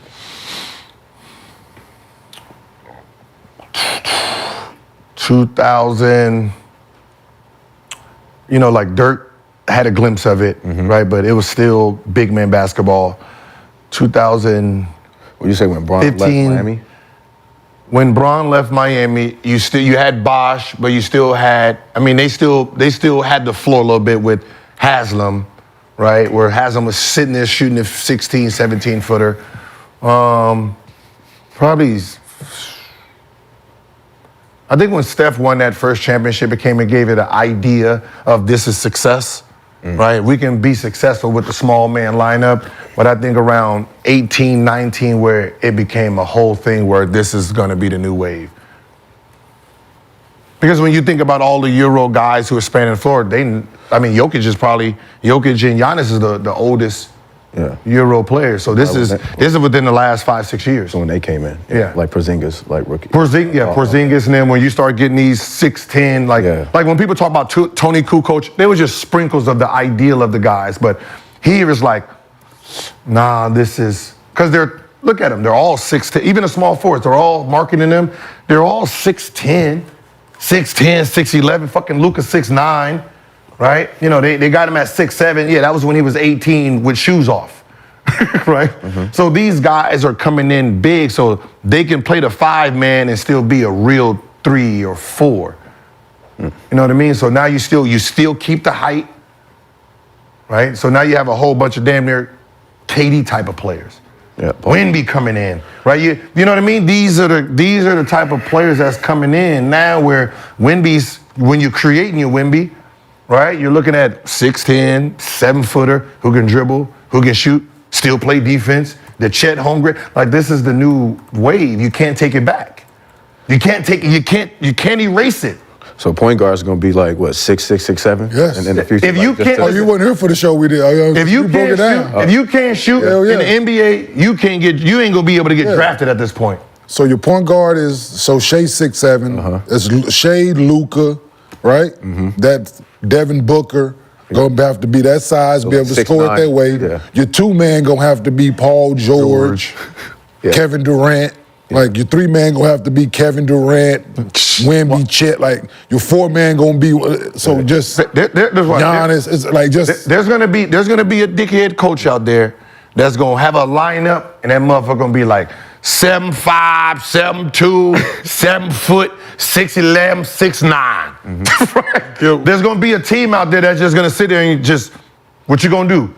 All 5 shoot, pick and roll, blah, blah, blah. It's gonna be, watch. So smart. Because I guarantee you, if I had a job, that's gonna be my lineup. Every day we are a day closer to realizing the dream of an all 7-foot starting lineup. Yeah, I'll be looking at them small guards, they ages. I'll be looking at some of the guys who but they age. I'll be like, boy, y'all on the clock. It's new breeding grounds. Right. Like, I mean, like when you look at LaMelo and them, right? Yeah. All these, they're 6'7". 6'7", no. The idea of 6'7" at the 1. I came in gotta be. 6'1". That's what I'm saying. Like John Morant, as special as you was. These are gonna be like rarities. Yeah. That 6'4", better have a 44-inch vertical coming in. Right. Other than that, man, everybody gonna be, that point guard position gonna be 6'6" and above, and that 6'6" dude better be athletic as shit. I mean, you got Shea 6'6" right now without shoes. With a 7-foot wingspan is my point, though. But when I say certain, think about what I'm saying. 6'6" is without his shoes on, so he's sitting at about 6'7" and a half, 6'8", playing. So the average, and you wonder why they posted up. The average NBA height of a player for this season is 6'6.5". Nuggets have the highest average at 6'8". 6.5. So just imagine if we can get Ben Simmons to fall in love with basketball. But you know what's so funny? They do 1, 2, 3, 4. And that's why. And that why when you think about why his teammates, get a little frustrated with him because he is that next generation. He is the next, like, you are all of 6'10", vision. You come downhill, you can dribble, and you defend. Like, you have every tool to have changed the game. Right? 6'10". Now when people start looking, what you think they're looking for? Shit, we want him that. That Paul George type, yeah. But I think he wanted to be Magic too much. Like in the summer, a triple-double year in, year out, dog. And in the summer, all he had to do was just work on a jumper. That's it. I would have been telling, look, fuck anything else. You're gonna work, just jump. We just gonna shoot nothing but jump shots all day. Pull up jump shots. You ain't fuck a conditioning drill. Jumpers. That's it. Just get this. This one thing you need changes your whole legacy. Just a jumper. I don't give a fuck about nothing. I don't need you having no poster move. We can worry about that in year 10. Your kid better moving forward. Your kid can jump. He can jump over the motherfucking rim. All right. If you don't have a jumper moving forward, forget about it. Forget about it. All right, forget about it. Oh, y'all saw that little one that I just walked in here? Uh-huh. 5. Putting the ball in his hand. Yeah, just hit that. Yeah, they put this the ball an ice in cream, his hand, sir. man. Yeah, absolutely. You want this ice cream? Give me 20 of these. Hey, we shooting, Jack. Hey, we gonna. Hey, I see him walk. I'm like, who's this? It'll be 6. It'll be 6 in a couple weeks. Like even the kid Wagner was a friend. Franz Wagner. They play him at the shooting guard sometimes. At 6'10". Yeah. Like they can put a big ass lineup out there. Him and Powell. Listen, this is a real story. This is how this shit went down, man. We in Sacramento. Warming up. You know, it's sorry as fuck. We didn't pay attention to them, man. Right? Came out, starting 5, boom, doing my little routine. And then I came out there. Damn, wait. This 5. Hey, coach, who I got? Evans? Fuck is Evans? Started looking at you. Him? Oh, hell nah. Where the shooting guard at? Dante Green at 6'10". Yeah. Who the 3? Right, it was a foreigner. I'm like, oh, the rookie foreigner, yeah. what the fuck you eating, bro? Like I'm sitting here, I'm looking at a lineup like, you goddamn 6'8", 6'10" at the shooting guard. Is that Omar Caspi kid? Yeah, Omar Caspi. Yep. That was the 1, 2, 3. Yep. And I'm sitting here, right, like, yo, I don't know what dude do. First play of the game, nigga, put me in the post. Like, oh, nah, I'm not this. Like, help. Fucking help. And that was, I seen like, yo, this is it. These are the new lineups. Yeah, but obviously, they didn't know what they had. Did not. Game's changing. So speaking of the game changing, you guys talked about Wemby and Chet. On Thursday, Wemby shut down any debate over the Rookie of the Year, facing redshirt rookie Chet Holmgren for the 3rd time this season. So we got the highlights. Wemby dropped 28, 13 boards. Ain't nobody down there. 7 dimes, 5 blocks in the win. Yeah, I mean. Physical. He's physical, but he's not. Big ass giraffe. He's out there cooking. But as I mentioned, 28 points, 13 boards, 7 dimes, 5 blocks in the win. You got to give some love to Chet too, but not on this play. Hit him with the step back. Wemby step forward. They don't like each other. He ain't used to that. I mean, just look, you know, you got a 7'1" dude going against a 7'4" dude. Hey, just hit him with a step back to begin with. And then we'll be able to make up that ground and block that shot. It's wild shit just even being in this time watching this type of stuff. Your daddy always said, or your mama always said, there's always someone big and strong out there. But Chet did have 23, 7, and 5 assists in the game. So Wemby followed that up, though, with 31, 12 rebounds, 6 assists, 6 blocks, and a win over the Pacers on Sunday. So only 3 rookies in NBA history have posted a 30, 10, 5 assists, 5 block game. David Robinson did it twice, Tim Duncan, and Victor Wembanyama. So basically all the Spurs. All the Spurs. All the Spurs. Okay, Yeah, just looking at their stats. Knock this one off. Yeah, knock this one off. So Wemby's been making history, but Chet has as well. Holmgren is the first player ever with 150 blocks, 150 assists, 100 made three-pointers in a season in NBA history. He did that in only 57 games. Wemby is 8 threes away from joining Holmgren in that club. But what are Chet and Wemby showing us about the future of bigs in the league and the skill set that they need to possess? We just talked about it. They're showing us the future of the NBA. It's going to be a great battle. Yeah. That's going to be a great battle. Like, if they could both stay healthy, and I'm telling you. You know why? You know why it ain't? Because what makes Chet special, he has that advantage over everyone but him.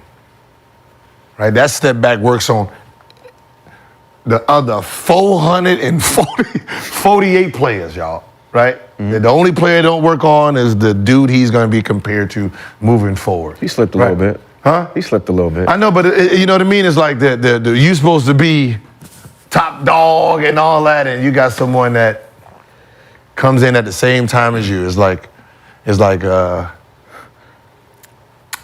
bird and magic, right? But they both play in the same position at this point. Right? It's like the 4 games out of the year, you got someone who can block your shot, and you're like, fuck. On a step back. I mean, just 7-foot step back gets blocked. Yeah, well, shit, that's just Chet. We're gonna be at the 1. Like, in the future, like that's like Chet at the 1, right? In the future. I mean, there's gonna be some point where these motherfuckers just bringing the ball down the court. All 7-foot starting 5. 7 foot. They're gonna be coming down like, yo, get out the way. They're gonna have to find some small I guards. got him. They can't let all the small guards. Like they can't let all the small guards go. For marketing, everybody want to be. No, I mean, it's gonna be. You're gonna still have your balance of. There's gonna be some exceptions to the rules where you're gonna have, but those guards are gonna be 6'8", 6'9". They still selling shoes. Yeah. Is anybody buying a pair of Wemby's? No. Can you rock some Wemby's? Nobody buying them big ass boots because that's no. I don't mean it like that. I know they're gonna be in smaller sizes. We know they're gonna be in It's hard for big men. but the idea, that's what a kid says. I'm not buying no big ass shoes. Right? He got 22s on, right? Knowing damn well in your size, it's gonna be in your size, sir. But So, Gil, you like to say that big men can't sell shoes, but that feels like it was the big men of old, like the Patrick Ewings and Hakeems. That style of big man. Will these guys with the guard skills that they have be able to move product? Hey, because I was going to take my son to go buy some Jokic because they back-to-back MVPs, right? Them back-to-back MVPs. Where they selling them joints at? Do they got a pair of Jokic? Serbian Foot Locker. Do they got a pair? These are big. Do they got a pair of MBs out there? Where them MBs at? Catchers, Gil, show some respect. How they doing? I mean, Why Nike didn't come? Right? Because, big forward thing, he says Skechers is the brand of the future. Yeah, just you got to have a game for man. Like you're selling to kids, right? There's no kids out there that think they're big men yet, right? All of you. I'm gonna be 7 when I get up. You hear big man, he taller than everybody, mad that he the 5 man. Oh man. Like he got the smallest number, right? He got on the Colbs. He trying to wear 8, right? 5. Somebody, he got that. All That's big funny. man. They don't want them double digits numbers no more, man. Number 5. He got the Colb number 5. He couldn't get 8 because somebody made like that's it, right? Kids. You're selling to kids. Your product is kids, right? So you have to really think that height. Everybody's damn near 5'5" and above. AAU teams, man. That's who's selling all your shoes. So all those kids are all guards. Yeah. So it's hard to really sell to these kids. That's who you play like. But when we look at these dudes, we know back when we were coming up, like what 7-footers were. Of course, there were some anomalies. But is this the norm now for what you have to be as a 7-footer to get to the league? Yeah. Skill set, man. Yeah. You gotta have a skill. Shooting, gotta have a skill, man. You just can't be big anymore like you used to. You can be 7 foot, it was pretty much, if you can walk and chew gum, and you were 7 foot and budge, you had a job. Cause just look at the history of the game, though. Yeah. How many 7-foot guys you go back and look at him, damn, he was bad. Damn, he got how much? Even at Orlando, Shaq, That Orlando Shaq was different, right? Agile, fast as fuck. Hitting the rebound, pushing it, yeah. You know, that's that motherfucker that's what running made at him you like, oh shit, downhill. Shaq, you know what I mean? Yeah, imagine him running downhill at you. Yep. Man, fucking Hakeem, right? He had something that was just so different, right? Got all the moves, had all the guard moves.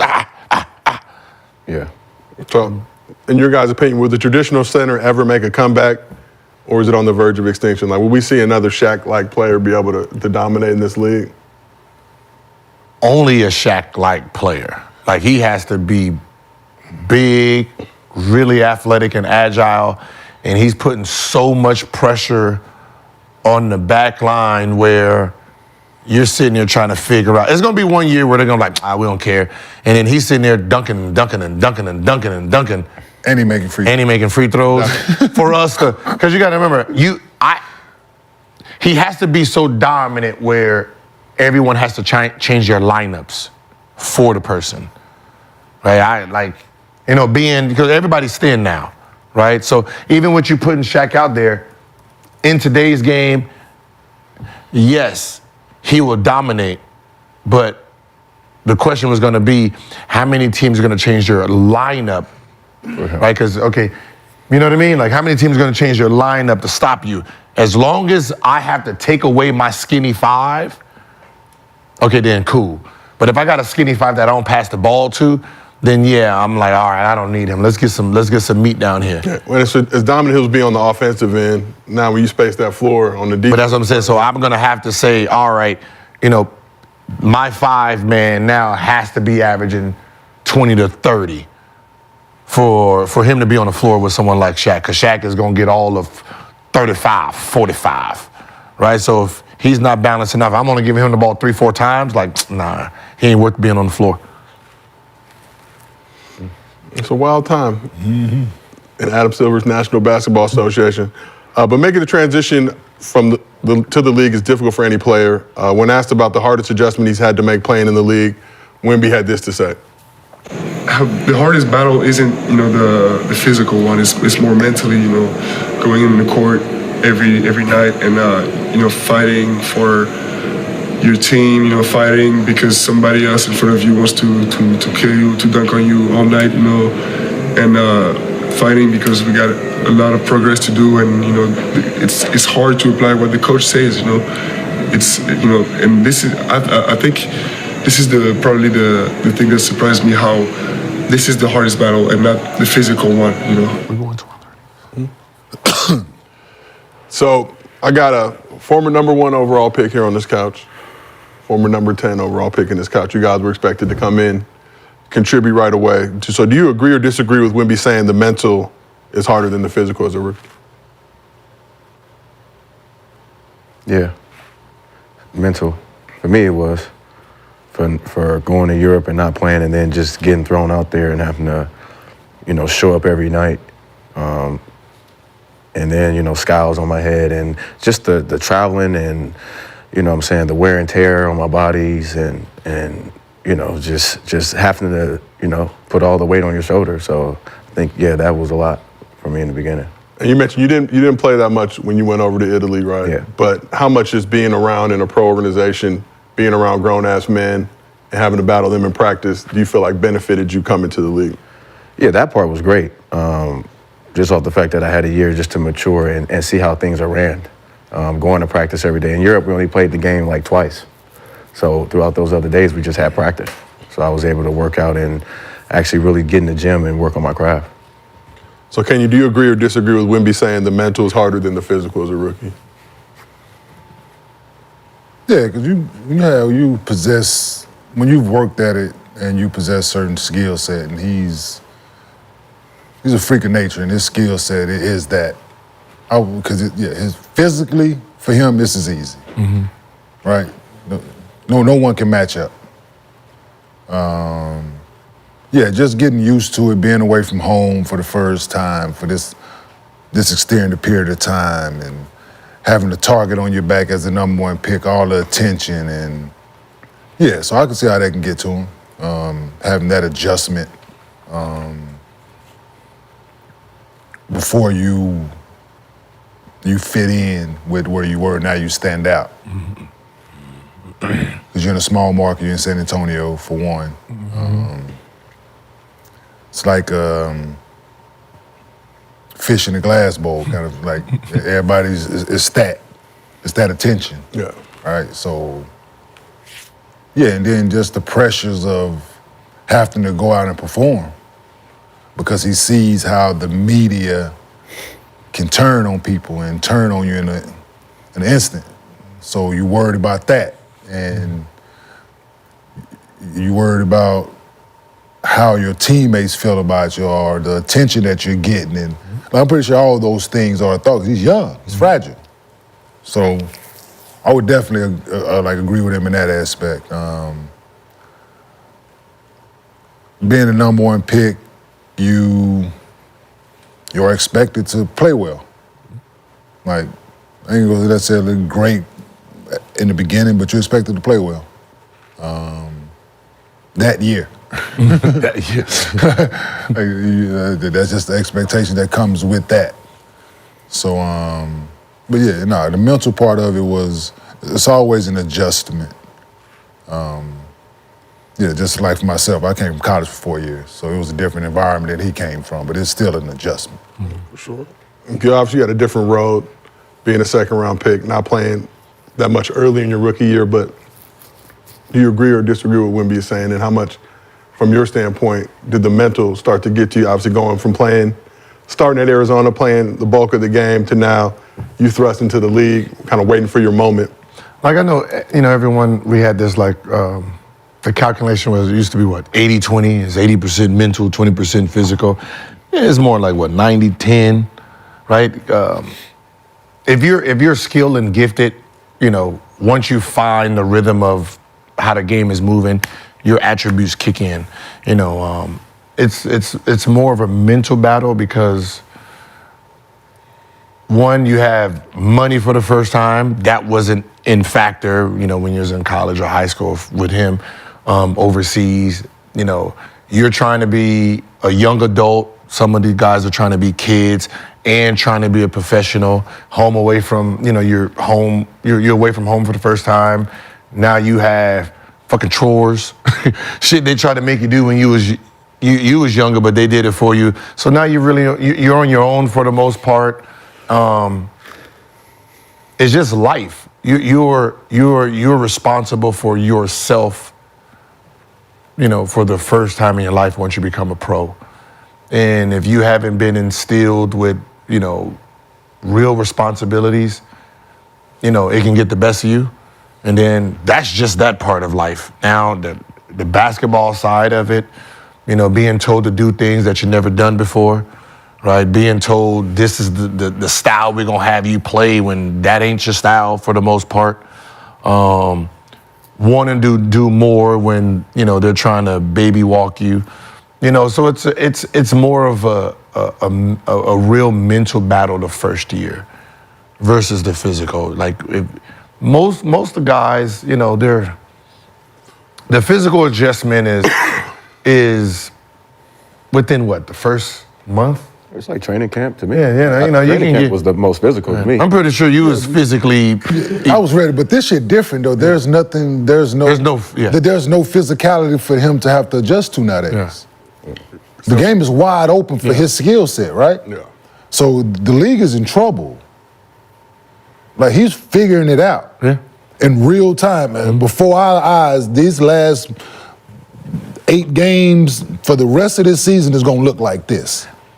Right. Remember Summer League? Summer League, we're like, ooh, they looking rough for him. Right. So he's figuring it out because they're like the space and the movement, the body. Like he's figuring it out, and I'm like, oh, they gonna, every time I get it, they're gonna try to push me off. Okay, I'm gonna spin. Like, you know what I mean? You pick it up in real time, but from there it's just traveling, friends, media. Like there's so much more that plays a role, especially into someone's life like that. When you're the number one pick, your responsibility is way more than damn near the whole team combined. Yeah. Right? When you're talking about like after game media, nigga, they want to talk to you. You, they here for you. They just sitting around. Yeah, so how was the game? All right, good thought. And then they're gonna run over there. Like, you ain't here, so Wemby's ready to talk. And everybody walks the fuck off. You're like, fucking my chopped liver, right? It's the world. If you've never experienced that, hey, yeah, that feeling there when everybody, Gilbert's ready to talk, and everybody walks off like, yo. Oh, that'd be the funniest shit, dog. Right? Because you got one that stay. Yeah, because if you're in the shower or something, the stars in the shower or something, media come in, they're gonna start looking around first. They're gonna be like, all right, hey, so you don't look like you've been talking for a while. So yeah, how do you feel about today? Oh, hey, and gone. Fuck what you talking about. I don't give a fuck what you talking about, man. You sitting there like, yeah. All right. Yeah, and then his teammates start to resent you in a way, like, right? Yeah. So he has that to deal with. And it could be the pressure of the culture of the Spurs, the winning, like with Tim Duncan and them trying to, bring a championship to that city. He's in a perfect place there. Yeah. I mean, he's still got some. He's allowed to guys ease in into there. it now, but I feel like as the years go on, there is that expectation. It's gonna be that. And look at Clay. Right? When we talk about mental, like look at Clay, look at Westbrook when he came to the Clippers, man, right? The expectation of them, and they vets. They in the game, veterans. And, the mental's gotten the best of them for a season. Right? We're looking at Clay in real time. It ain't got nothing to do with this shot. Right? This is mental. He's losing the mental battle right now, trying to figure out, if he still has it. When you start questioning yourself, am I still full-time? Am I a starter or am I a bench player now? You start really sitting home with your thoughts. Right? There ain't no swag. There ain't no swag in this game, but there ain't no, how many beers has he cracked this season how many of those has he done, right? That's or riding in there with his bike and like the little stuff. I mean, we used to be on the boat. And, that's different. Yeah. He don't feel good no more. Yeah. So is there ever a point in your career where the physical becomes harder than the mental? When the mental gone, everything, that physical. Trust me, when I wasn't scoring, my knee hurt the most. God damn. I probably got 70 cc's in here, Doc. 5. Damn. I done put an extra 65 cc's in my knee just because of the mental. When you playing well, trust me, they need ice that day. Going home feeling good, man. It's when your mental gone, trust me, you start feeling everything. And you start making up injuries, dog. Ooh, bad. Yeah, your game was gonna, had a little back sprain, a little calf. Look at what it's growing. My little growing sprain, guys. You start really, you're second guess, man. It's all mental. If you're mentally strong, man, it can push you through real dark days. Whew. A lot of dark days. So, just kind of going back, if you guys can all put yourself back in your rookie mindset and what that was like. Obviously, Kenyon and Gil, you guys both coming from college. Brandon, you coming from overseas, playing professionally. How much information is getting thrown at you in terms of play, set, strategy, and terminology on offense and defense? And how quickly were you able to absorb it all? Well, that was easy for me. People don't know this. Smart as shit.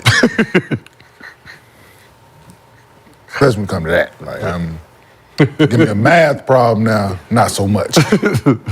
But from a basketball IQ standpoint, I'm. Is that something you just had in you? Did you develop it at Cincinnati? Because you just look at college programs, and I imagine the leap from a college program to an NBA team is drastic, just in terms of understanding all that stuff. But just when you're in tune to it, man, and it means something, like you pay attention to detail. Like I didn't know, like of course I'm older now and I understand it about myself now. I'm like detailed about certain, but basketball now, I was in tune to everything that was going on. Like I'm watching play calls, I'm watching tendencies, I'm just watching it all. So them switching coverages during the game, calling out these plays, I didn't miss a beat from because I had responsibility like when I was in college. Like I wasn't started 3 of my 4 years. Then coming from my senior, like I had responsibilities like on the defensive end. So and offensive end, of course, but you know, everybody needed to be and guys out of place, being able to tell them, hey, you're in the wrong spot. And I've never played that position. So yeah, no, it was easy for me.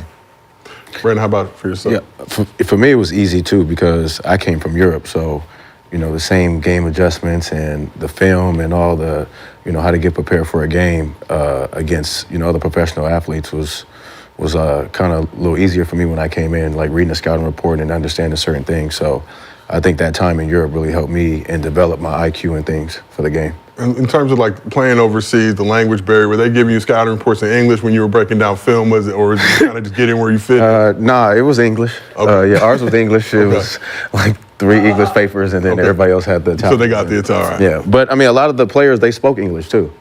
A lot of them, so it was cool, you know. But a lot of film, man, a lot of film work and a lot of just on the court work to details of like how to get over the pick and roll. That's why I did so well in my draft workouts. That's why I was so like advanced because every day I had to do pick and rolls. I had to learn, you know, different situations. So yeah, it was good. Mine was the only adjustment I had to make was going back to the point guard position. Right, when it came to like defense, and you know, I went to Arizona, so no study. We were doing everything was pro sets, right? So most of our offense was pro sets. So you know, turns, pistol action. You know, when we came in, that was, you know, the pistol action type stuff, right? So that was the easy concepts of defense, right? The biggest adjustment, like, it will be harder, I guess, coming from high school to the pros because, you know, high school is more zones and, you know, there's really no plays called. Exactly. Right? When you go to the NBA, you know, you got to understand plays and the names of the plays. So for the most part, back when we played, most plays were the same besides the, you know, when we did Princeton. Most of everyone's sets is the same.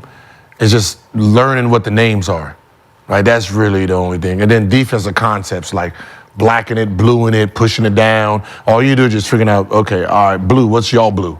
Okay, y'all blue is our black. All right. And then, you know, from there, just, you know, just name calling. So what ends up happening is when you get a new guy on there and you say something, he'll do it, but to him, it might have been something else. So, you know, he blacked it when it was supposed to be a blue. Yeah. You know, so, you know, that's why it's easy for someone to get traded and then be put in the game and then it looked like he'd been there the whole time, especially on the defense end. You're like, damn, he just got there.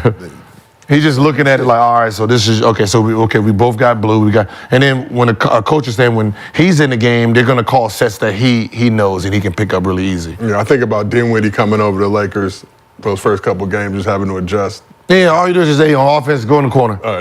You do shit like that, just go in the corner in offense, just go in the corner. You good to go. All right, well, let's keep this thing moving. During an interview with the... But there's still some dumbass motherfuckers out there. That's Turn 5, right? You're gonna come off brush and then run right over there. All right, you're gonna, and then go back. Like, oh my God. Go to the same side corner. Same side corner, like, bitch, you bitch.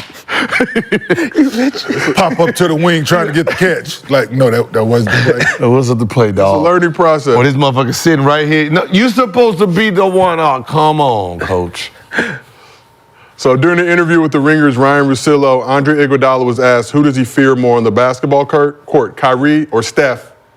And had this to say. Tie game, playoffs. Who are you most scared of? Kyrie Irving is not even close. Whoa. So wait, you're going with Kyrie now over everybody we've talked about. For the last second shot, I'm going with Kyrie. You talking about fear factor at any given moment or for like that moment, Kyrie. Because I mean with Steph, I think he's proven to teams that you can double him. And if you could just try to get the ball out of his hands, then I guess that's the way to combat him. But with Kyrie, he's just so good. Like, he's able to, you can't get the ball out of his hands. Do you guys agree with Iggy, disagree with Iggy? He played with him, so I'm, you know what I mean? I got to take his word for it. Shit. No. I mean, Kai is a good. I mean, fuck. When you talking about, you just said last second shot? Yeah. Last second shot. Yeah, like you up the. You at the top. You at the top by yourself? Come on, Yeah, I'd be like, scared more of Kyrie. I'll be scared. Personally, yeah. Okay. I mean, Steph will pull it in, like just pull in your face. Kai, he gonna size you up and yeah. Wardell. You a Kyrie guy, so you said. I'm just at that ball at the end of the game, man. I just think he always got a chance, man. Like, I don't. Yeah, Wardell. Man, a terrorist. Hey, he's sniper. Yeah. At his best. Yeah. They both scary. Hey. They both scared. They both. They both, but yeah. Good luck. You know the problem with the when you think about Steph and the idea, it's not his fault, but you know, during most of his career, that early part of that danger, even we're still dealing with a dangerous Steph, he was blowing people out to the point where them game winners and those, he didn't, you know what I mean? He didn't, like, as great of a shooter and deadly shooter he is, there was a 3-4 year period where he wasn't even in a game, let alone taking those shots because he was bottle flipping. Shit, he done third quarter you. He done got you out in the third quarter to the point where he wasn't even coming down hitting shots for us to have that in our brain. Like, you know, when we think about, you know, game winners, we're gonna put Steph in there because he's the best shooter of all time. But when you really have to sit there and say, all right, with the last second on the shot, and now you want to think about, all right, who hits game winners, and Steph won't come in there because he's never had to do them because he done fucking blown you out. I think the one that's known is the one at OKC. OKC, yeah. Like, that's the only one that comes, Yeah, every time. But there was a point during that Warriors dynasty, right? Team be up 20, 25, third quarter. Yeah. A few minutes left to go in the third. They down. Like that's what I said. Like it's like now we're seeing him take those meaningful shots. Yeah, now you're getting him on his resume now. Yeah. In the twilight of his career, but no. So we talk about Kyrie. We all remember the 3 in 2016, the go-ahead 3 to help the Cavs win their first championship in franchise history. But where does Kyrie's 3 against the Warriors in Game 7 of the 2016 NBA Finals rank amongst the most clutch moments in postseason history? You ain't gonna put a video up there so we can see. Yeah, you are a basketball scholar. But that was the 73 and 9 team, right? But so we got MJ against Utah, obviously. But I'm just saying that the chat don't know, so you know. The chat knows everything. No, they don't. Chat don't know. No, they don't. You got MJ against Utah. MJ against LeBron's Utah. block, Ray Allen shot. But how LeBron's block don't go into game winner? Yeah, big shots. Clutch. Ray Allen. Clutch moments. Oh, you said clutch moments? Clutch moments. Ray Allen. I mean, that shot is huge, man. Ray Allen's shot was huge. Sean Elliott's foot on the Sean Elliott's too. Remember that one? Oh yeah, on the feet. Yeah, tiptoe. Yeah. Sean Elliott. That's. I guess clutch moments will have to be something that playoffs. That is in there, bro. When clutch is something that's what tying it at the moment when you need it to win. No. Right? So that's. I mean, Kyrie hit that shot. It was game tied. Yeah, game was tied, but they still had another. I mean, you're talking about like the Ray Allen needed. They needed that shot. Absolutely. Right? I mean, you know, that's. And I just go back, even when I'm looking at 2016, 73 and 9 Warriors, right? 3-1 lead. You do all this work to come back, force a Game 7, find yourself in an opportunistic point late in that game, tied at 89. They had kind of gone back and forth a few times. Nobody get a bucket. Then Kyrie just. Yeah, that was a dagger. Yeah, that's more of a dagger. That's a dagger. Versus Ray, I want to say at home. At home, down 3, half the fucking arena left. Yeah. And yeah. Half the arena left, and boom. Oh, shit. I mean, all of them has its, you know. Yeah. Pick one. I'm going to go with Ray because the game was over. You know, Kyrie, if he misses the shot, it's still tie game. Yeah, for sure. Right? So the pressure is on the dude that shot actually tied the game for them to go to overtime and win it in overtime. Oh, shit, the Kawhi Leonard shot in the corner. Beat the Sixers. The bounce. They was up, they were down? Game 7, right? Yeah, it was game. I'm about to say that one, yeah. Were they down? I think they were down 1. Yeah, whatever it was. That's Or just, tie it down or tie, but See, the tie one's like because I've hit game winners and stuff. Like, there's no pressure when it's tied. I'm just be honest, right? It's we're going overtime. You know, worst case scenario, motherfucker, go to overtime. So I feel the most confident then because there's no pressure on that shot. The pressure is when you're down 1, 2, 3, right? So when I hit when I missed the free throws, right? The biggest shot was the shot to get us there, right? Because we were down 3. So 3, 2, and I caught it, and that was everything else is it's tie game. Ain't really ain't no pressure, motherfucker. We go overtime. Fuck off. Fucking jack off. a little pressure. You still gotta make it. Yeah, but if not, there's nobody upset, right? There's nobody, damn, dog. Right, man, I was open in the corner or something. There's none of that. It's overtime. All right, we're going to get him in overtime. So what about Magic hook shot? Game 6 or in the Garden? Again, how do you win the fight? I'm going to just ask. Was he supposed to win that Finals MVP? In his rookie season? Yeah. I think Kareem got hurt. Kareem got hurt? Kareem got hurt one game. Yeah. The game they won, right? Yeah. Did you see Kareem's stats for that series? What? For the series? About the clinch? No. Do you see that man's stats for the? So if you look at his stats for the series, yeah, he missed one game. Cool. Do you see his stats for the series though? In those 5 games, Kareem averaged 33 points, 14 rebounds, 5 blocks. Okay, yeah, we played 6 games, motherfucker, but did you see my 5? Did you see my 5 games? God damn it. Like the reason we here is because of those 5 games. Damn, he averaged 5 blocks. He averaged 5 blocks all up. Like I was sitting here like, hold on, man. Shit. Fair question. Yeah, right? That's like you sitting there like, all right, it's easy breezy, 33. Yeah. Magic averaged 22, 11, and 9 assists in 6 games. Huh? So that was I know that I said it was 22. Including the 42, 15, and 7, and 3 steals. In the front, in game 6. Yeah, that did it. And that's what I said. It was but you just look at it like. Yeah, the closeout game did it. If Magic would have had like 25 in that game, you feel like Kareem. Yeah, some over here like, yeah. 42. Yeah, motherfucker, 33, 14, and 5. Like, yeah.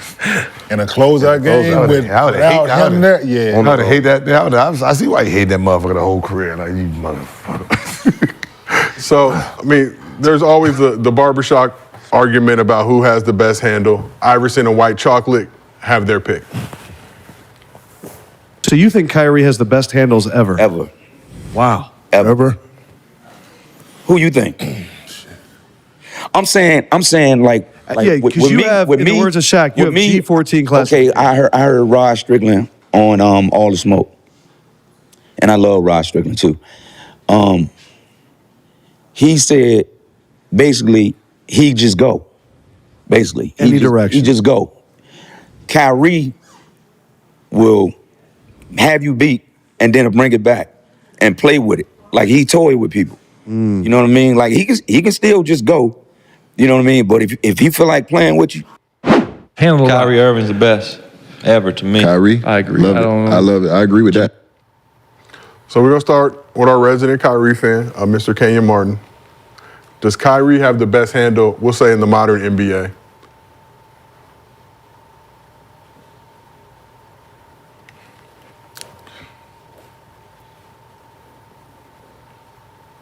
Yeah, I'm trying to think who I didn't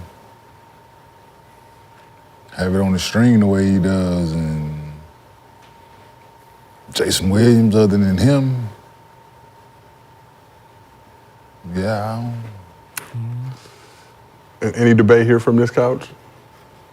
No, with Ray for Austin. Handle and see that's what's at handle and when we talk about, I think people get confused with good dribblers, ball handlers, and handles. 2 different things, right? Like Chuck, right? They took the move away, right? The crossover. He just got to where he wanted to do. His dribbles was great enough to get to where he wanted to get to, right? He wasn't sitting there trying to bop, bop, bop, bop, bop. He was fast and quick, and he just got there, right? Jamal Crawford had a great handle. Jason Kidd was a good dribbler. He didn't have handles, right? He's not sitting there trying to, right, sitting there and doing the same thing with Steve Nash. They wasn't sitting there trying to do this, right? They just had a great handle of the ball, right? When you're talking about like moves with the ball, when they're doing it, you're talking about the Steve Francis. You're talking about Steve Francis. You're talking about Joe Nemesis, Moochie. Mooch. Like even for the most part, Marbury didn't have he didn't have handles. No. He just handled the ball good. And get to where it's He just got where, huh? Jamal Tinsley. Yeah, Jamal Tinsley had a great handle. He had a little bit of both, but it was you had a rare, like Tim Hardaway for the most part, he had that great move, blah, blah, blah, but he didn't do what Kyrie did. That's, you're talking about now Wardell, Curry got that, Chris Paul got that. CP. Yeah, CP, like, as I said, CP got, yeah. CP. Yeah. Like them, like when they start doing all this shit here and throwing it between the legs, getting it back here, that's when someone's using their handle to their advantage. For the most part, most people just got to where they were trying to get to. They were good and they dribbled good enough to get where they wanted to. Tariq Evans had handles too. Yeah. Shit. Yeah. Sixth. Watching the game yesterday, they playing like Kyrie instincts is just like, I think it's just next level the way he just processed shit in real time. Like it was a loose ball. He couldn't beat the dude, like 'cause I think Buddy Hield was running up. He just threw the ball around and just rammed him over and got it. I'm like, he processed it so fast. I was like, oh yeah, this dude different. Like how about like even somebody like Shea, right? I'm about to say. He has a good dribble, right? Same thing with Luka, right? You're not sitting there like, ooh, these handles is amazing. Nah, they just can get to wherever they wanted to get to. They can dribble great enough to, like same thing with the John Wall. He didn't have 1,000 moves. He just got him to just gonna get to where I need to get to. So it's different when people put some of these lineups together. You're like, no, he's you know what I mean? There's this group, there's a rarity group, and that's, CP handled that thing, man. CP, Curry, Kyrie, Jamal Crawford. Absolutely. Where do you put Jamal Crawford amongst that crew?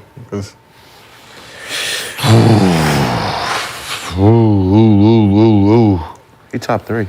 Yeah. He top 3. You know what's so funny? There's 4 of them. They all top 3.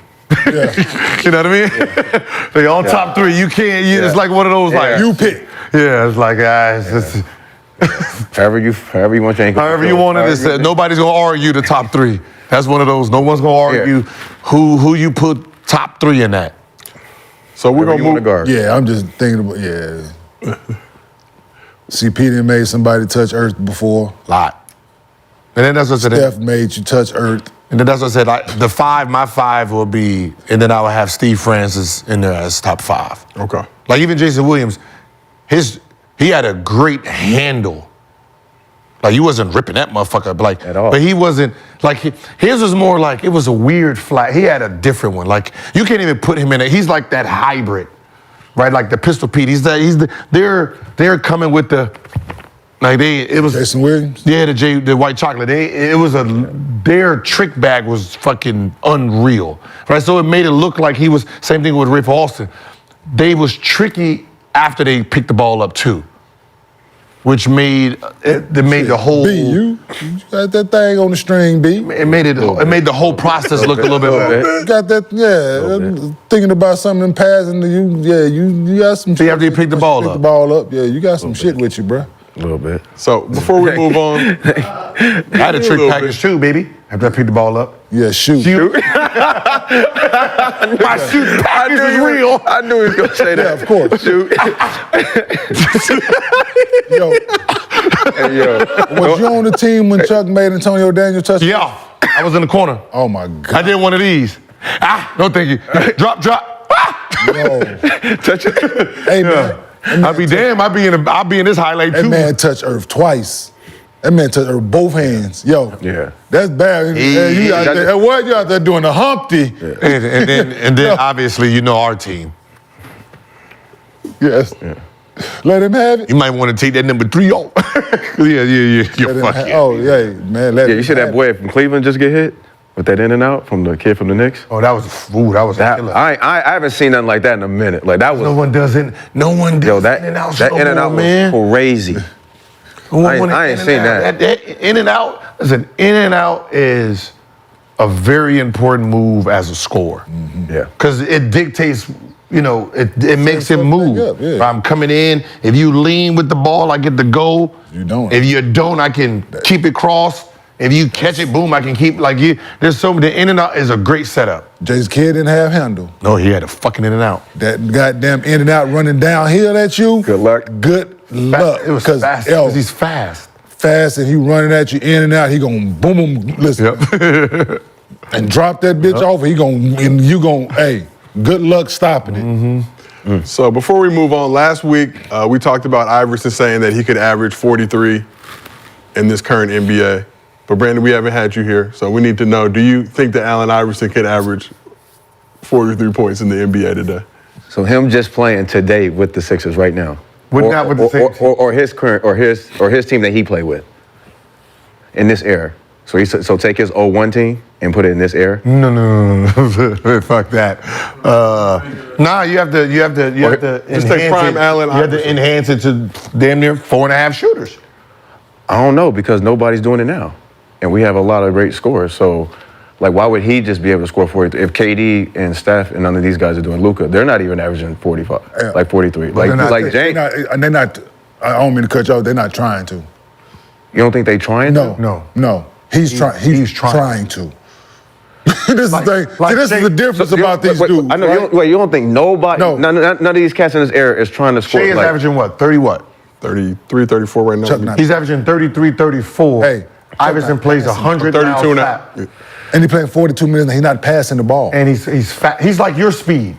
And Think about if you got all Shea shots doing the same thing with how fast you played. They're playing at this slow block pace, getting to the spot. He's Shea averaging 31. Shay's averaging 31 and 34 and a half minutes a game.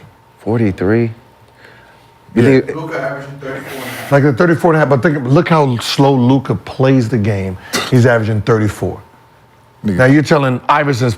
Nigga, they running 2 chests and he getting that. But Luka also remember, he ain't sitting here playing with the ball ever. He catching that bitch. They run that mother. Him going this way, he catching it going right.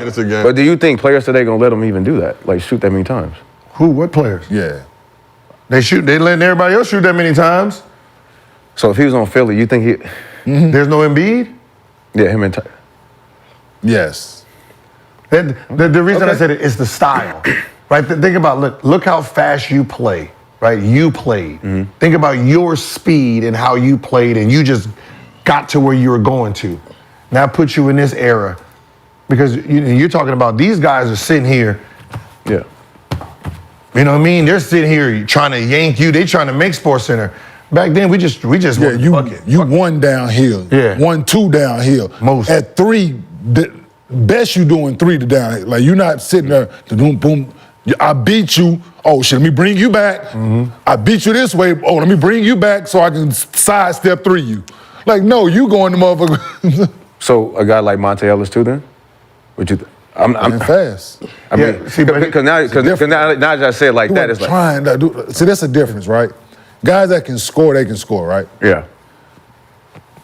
Chuck going out there trying to average. This is like he's attacking you at every possession. There's no I'm coming down here and I beat you and I'm gonna kick that bitch to the corner. You can be the best. You can have Steve Novak over that bitch, Duncan Robinson, Joe Harris over that bitch. Bayou. Like, he ain't looking over that motherfucker at you. That's Eric Snow's job. Again, Eric Snow. No, I'm just saying, that was just like, no, his job is to pass and then play. My job is to put this bitch in his basket. I'm trying to go out there, bitch, and embarrass you. He's scoring 30 with a zone. Zone, no shooters. So we all sitting there waiting for him. And everything's geared up for him. Two chests. All right, big man, listen, this is a two chest, so that means he's going, the point guard's going to dribble out, he's going to come off, take a screen, and then try to turn the corner. The last man automatically just sitting down there. Fuck that, we just going. Because he's catching it going right. Yeah, because he's. They running the same way he's catching, he's going baseline. And then the other one, like, AI already went off, he done backed up too, because he know where AI coming. Steal. 43 though. Steal. But he playing. I mean, it's gonna be damn near close. It's gonna be about 39 or 4 because he's playing. He ain't coming out of the game. Yeah. And he ain't coming to the game, but his energy was like Westbrook. He not. Ain't no time he go get in foul trouble to be on the bench. Ain't none of that shit going on. What about the shooting percentage? The shooting percentage goes better because there's not 2, 3, 4 people down there that he's trying to score on. See, that 39% is on a zone, double team, 4 dudes waiting for him, and he's still getting that thing up. Now you're talking about nobody there? Shooting flow. First of all, how many people are fast enough to even keep up with him as a guard today? Not on a nightly basis. Like you're talking about I'm thinking just one person like KCP maybe be able to just keep running. Basis. No, just to keep running. No. Keep running defensively to try to catch him. We running like here, I got him. But if he's running us do one of these, and I got to stop my speed. Like you're talking about back then, you're talking about only a few dudes that can like physically keep up with him. You're talking about like a TJ Ford, right? You're talking about a TJ Ford. But me, Tony Parker, who was fast as hell, he's still getting by us. Yeah, but then he got to guard the imp. Yeah, he got to. No, he ain't guarding straight. No, he gonna guard. He'll guard Giddy. Let Eric Snow guard Shea, and then this motherfucker playing passing lane the whole time. And that's he averaged 2.5, 3 steals. You don't even know where he at most of the. You don't even know where he at most of the time, dog. No, that's a fact. That's a fact. He's just roaming. He's roaming if he guards. He is going to average about 2 or 3 steals. Yeah, maybe 4, maybe 5. Like he's sitting in the passing lane the whole time. He ain't long ass arms. But that's why we said we look at how the game is played and look at his advantage. Like one, there's not even enough guards, like that's even fast enough to stay in front of him off his one move. Right, because you gotta remember, he's not sitting there bopping for you to sit there in the defense set. He's getting going. Yeah. If he got in the ball, he's gonna hesitate, cross, or hesitate, go, come across that motherfucker, and you don't go for, he gonna go. Yeah. He's going right, is what it is. Yeah. Yo, he's going right. Yeah. And everybody that played against him knew it. He's going right. Yeah. Good luck.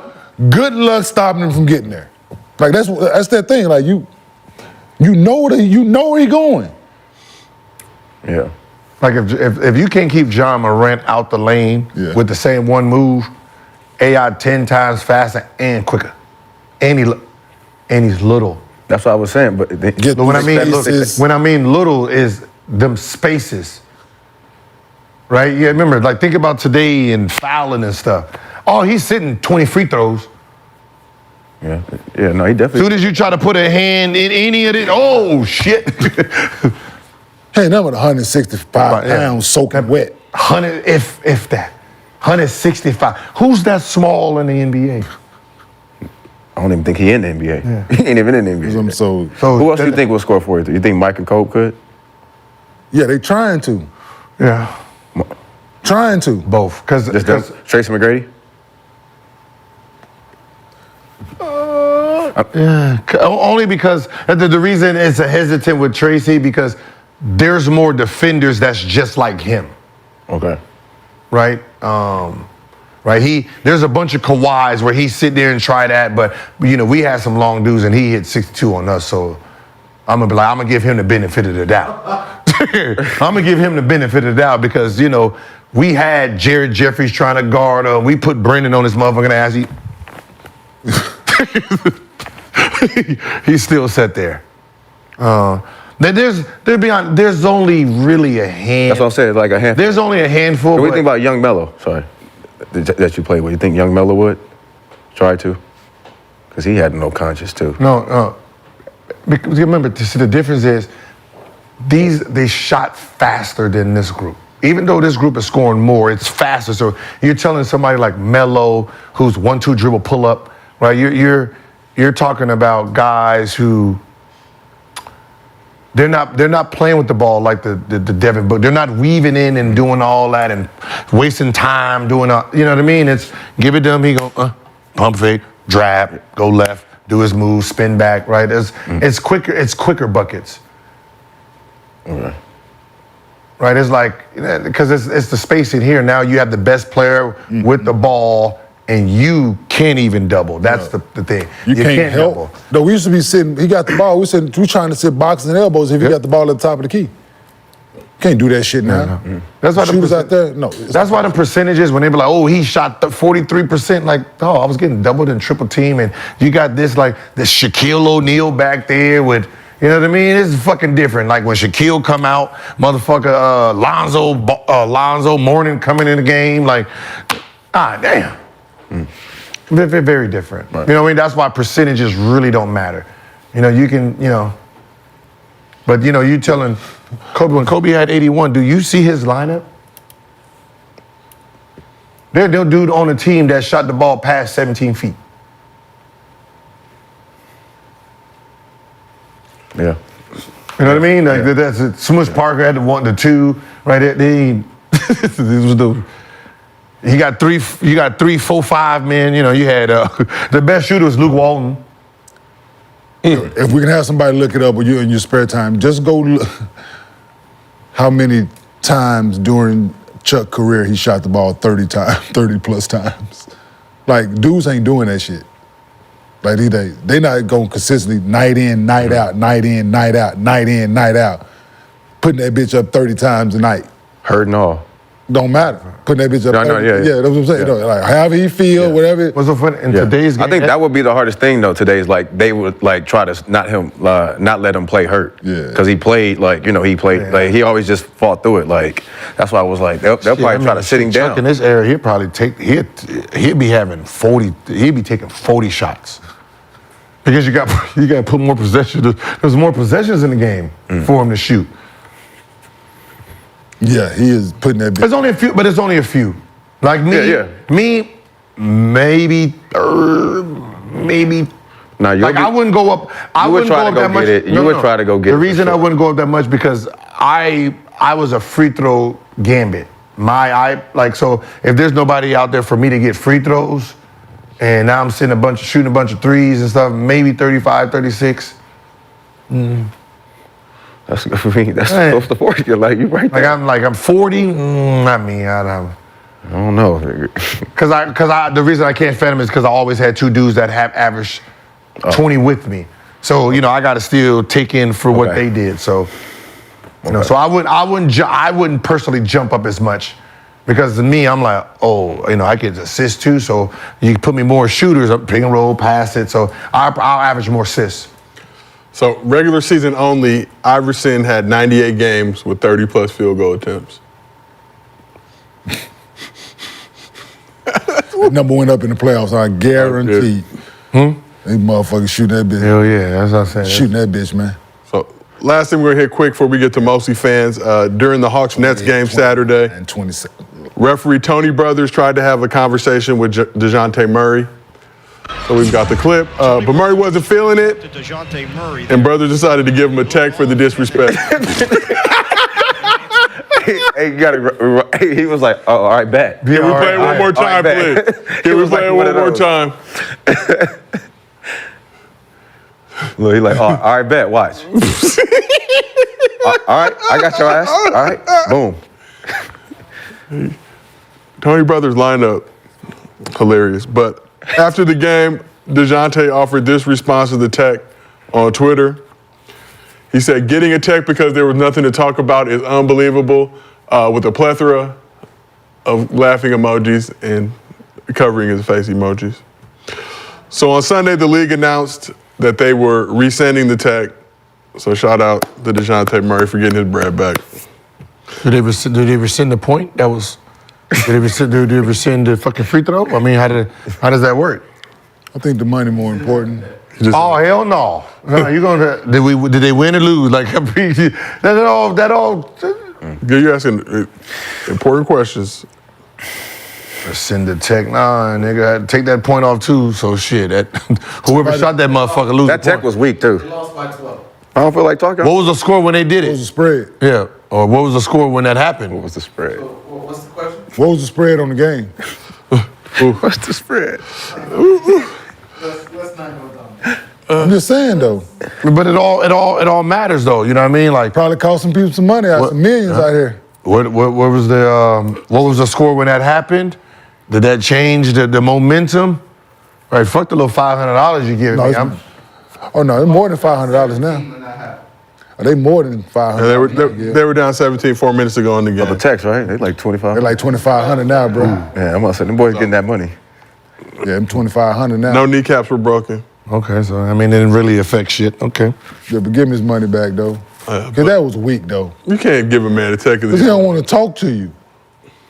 The fuck, like, that's weak, bro. Like, what type of shit is that? Police, So I might as well cuss you out, police shit. right? No, definitely police. I might as well that cuss you definitely out. was some police shit. That's why. All right, bet. Y'all don't want. That's why I told you it's like dealing with the police, man. Like they have the same mannerisms, right? If I don't want to talk to you, you take it personal. Like, nah, do your job. Like that. Your job is to do this. You don't need to ask me questions, right? And if I don't want to talk to you, I don't want to answer your questions. Now you want to physically talking about what? Resisting arrest, not cooperating with an officer, or lawful, you know. Bitch, no. If I don't break a law, technically, you can't do shit to me, right? Facts. Right, but they try to use their power to do a whole bunch of shit that's not part of the playbook. Same thing with refs. There's half the shit you guys are doing. This is not part of refereeing. Yeah, that was emotional as shit. His feelings were hurt. Absolutely. You don't want to talk to me?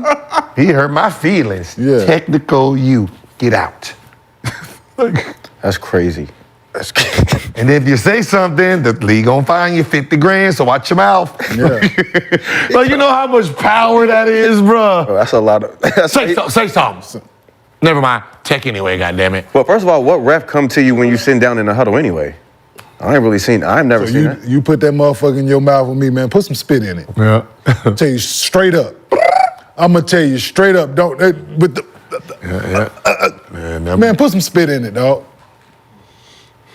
When you got man, there's certain things, man. That's like you can't give certain people power, man. They just This is true in all facets of life. you can't give everybody the code to the bank to the vault. I'm sorry, you just can't. Everybody don't qualify for that vault.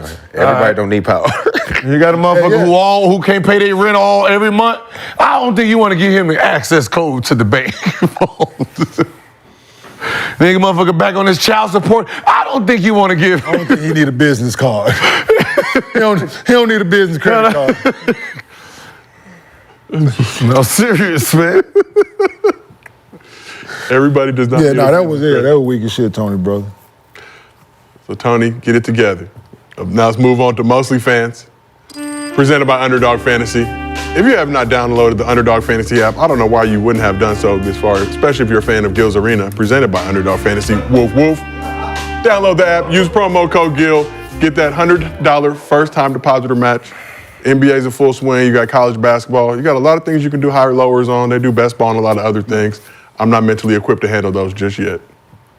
Did y'all know that I don't know if you looked on it when the NBA NFL Combine was going on, that you can like pick on people's 40 time? I did not know that. Yes, it was a real thing that you could pick on underdog, like people's 40 time, whether they was gonna be faster or slower on their 40. Ooh, they getting everything. You know they got first quarter stuff now. I love first quarter. It's scary. I don't mess with that. The first quarter? Oh yeah, the first quarter stuff. Oh yeah. no, first quarter. No, that's just cool. That's elite. Yeah. Yeah, because you can easily gauge, like, you just look at how much a person plays in the first quarter. Yeah. So if he got like 1.5 rebounds, he plays 12 minutes, I'm taking a high on that.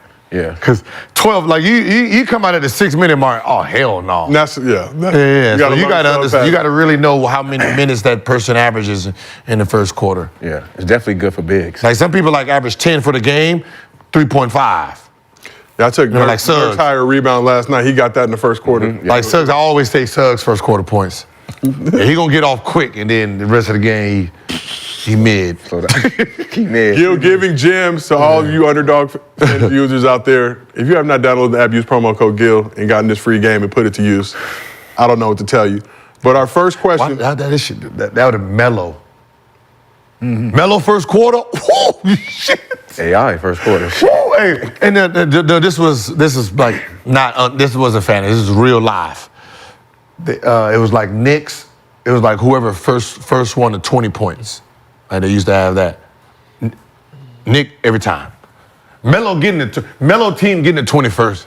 He getting because Melo gonna have about 7 to 9 in the first quarter every time. He always came out shooting. Oh yeah, you got to get his rhythm. Yeah. He gonna create his own rhythm, with or without play calls. Create his own rhythm. Absolutely. So our first question is from underdog user Dame-126. This question is for you, Gil. Who's the greater high school prospect, you or your son Elijah? Him. Really? Yeah, easy. Yeah, you're kind of under the radar. I don't know why, but Grant High School. His son will fuck him up today. He'll cook you? He will cook. Because he taller. I mean, taller. He has more hand. Way more.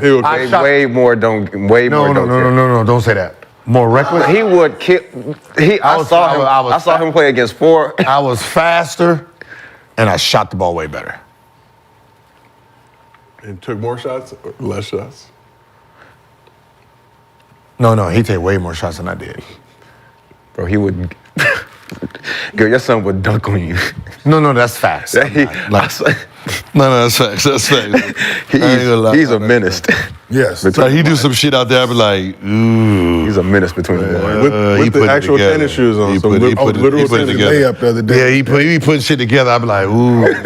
Did he just do that? Shout out Elijah. Like he tried to dunk on the same dude like 4-5 times. He got him. All right. Yeah, he kept Then he trying got too. it. And he coming down the lane. I'm like, don't try it. He gonna hurt. And dude was like, all right. Pop. Turn side, pulled that Shaq on him. He hit that flow. I'm like, yeah, you can't dunk on a dude and then try to do it again. Yeah. He got to be a complete dummy to think you're gonna do it again. And he did it again. Yeah. And he did. So first when the kid was jumping, but once you dunk on him and he be like, oh, okay, next time he ain't gonna jump, he just gonna do the chuck. So Kenyon, before we move on, you had a question earlier. So since MJ entered the league in 84-85, he has the most regular season games with 30 or more field goal attempts. 132, Kobe's got 109, AI's got 98. Third. Yeah, AI's third. Other notables, Tracy McGrady was 63, Harden 39, LeBron 34. So next question from underdog user, Big Shep 62. Do you think the Warriors' 73-9 record will ever be beaten? No. Nobody's going 74-8? No. Nah. No. No. They talking about taking games out, so no. Games out, resting folks. Yeah, no. Yeah. Not happening? No. Because your bench has to be great too, right? You know, as great as their starting lineup was, you got to understand, for Steph to sit out in fourth quarters and not even get back in a game, there has to be some type of. And their bench was crazy, right? You know, when he went out, they was only up 10, now they up 20. You can't put him back in, right? They tie game. By the time he's trying to get back in, they up 17. So it's like, Steph, you got to keep sitting. So you got to have a second unit that's very, very good too. So not happening. No. Unless I don't. Clippers. No. There's too many super. What I'm saying is there's too many super teams where. I mean, Boston. I mean, let's say a star went to Boston next year. And those guys are young enough to be dominant game by game. Yeah, Jason Tatum. But they're going to need another one. Yeah, Tatum only 26, just turned 26 on Sunday. Jaylen Brown 27. But the answer is no. They they care about their product too much to let it go like that. All right, so our last question is a video question from Underdog user Primetime. Is it possible you guys can do the setting of your guys' show on a basketball court so you can actually physically show what you guys are talking about so people can understand and learn more about basketball? Appreciate you guys. Is it possible for you to?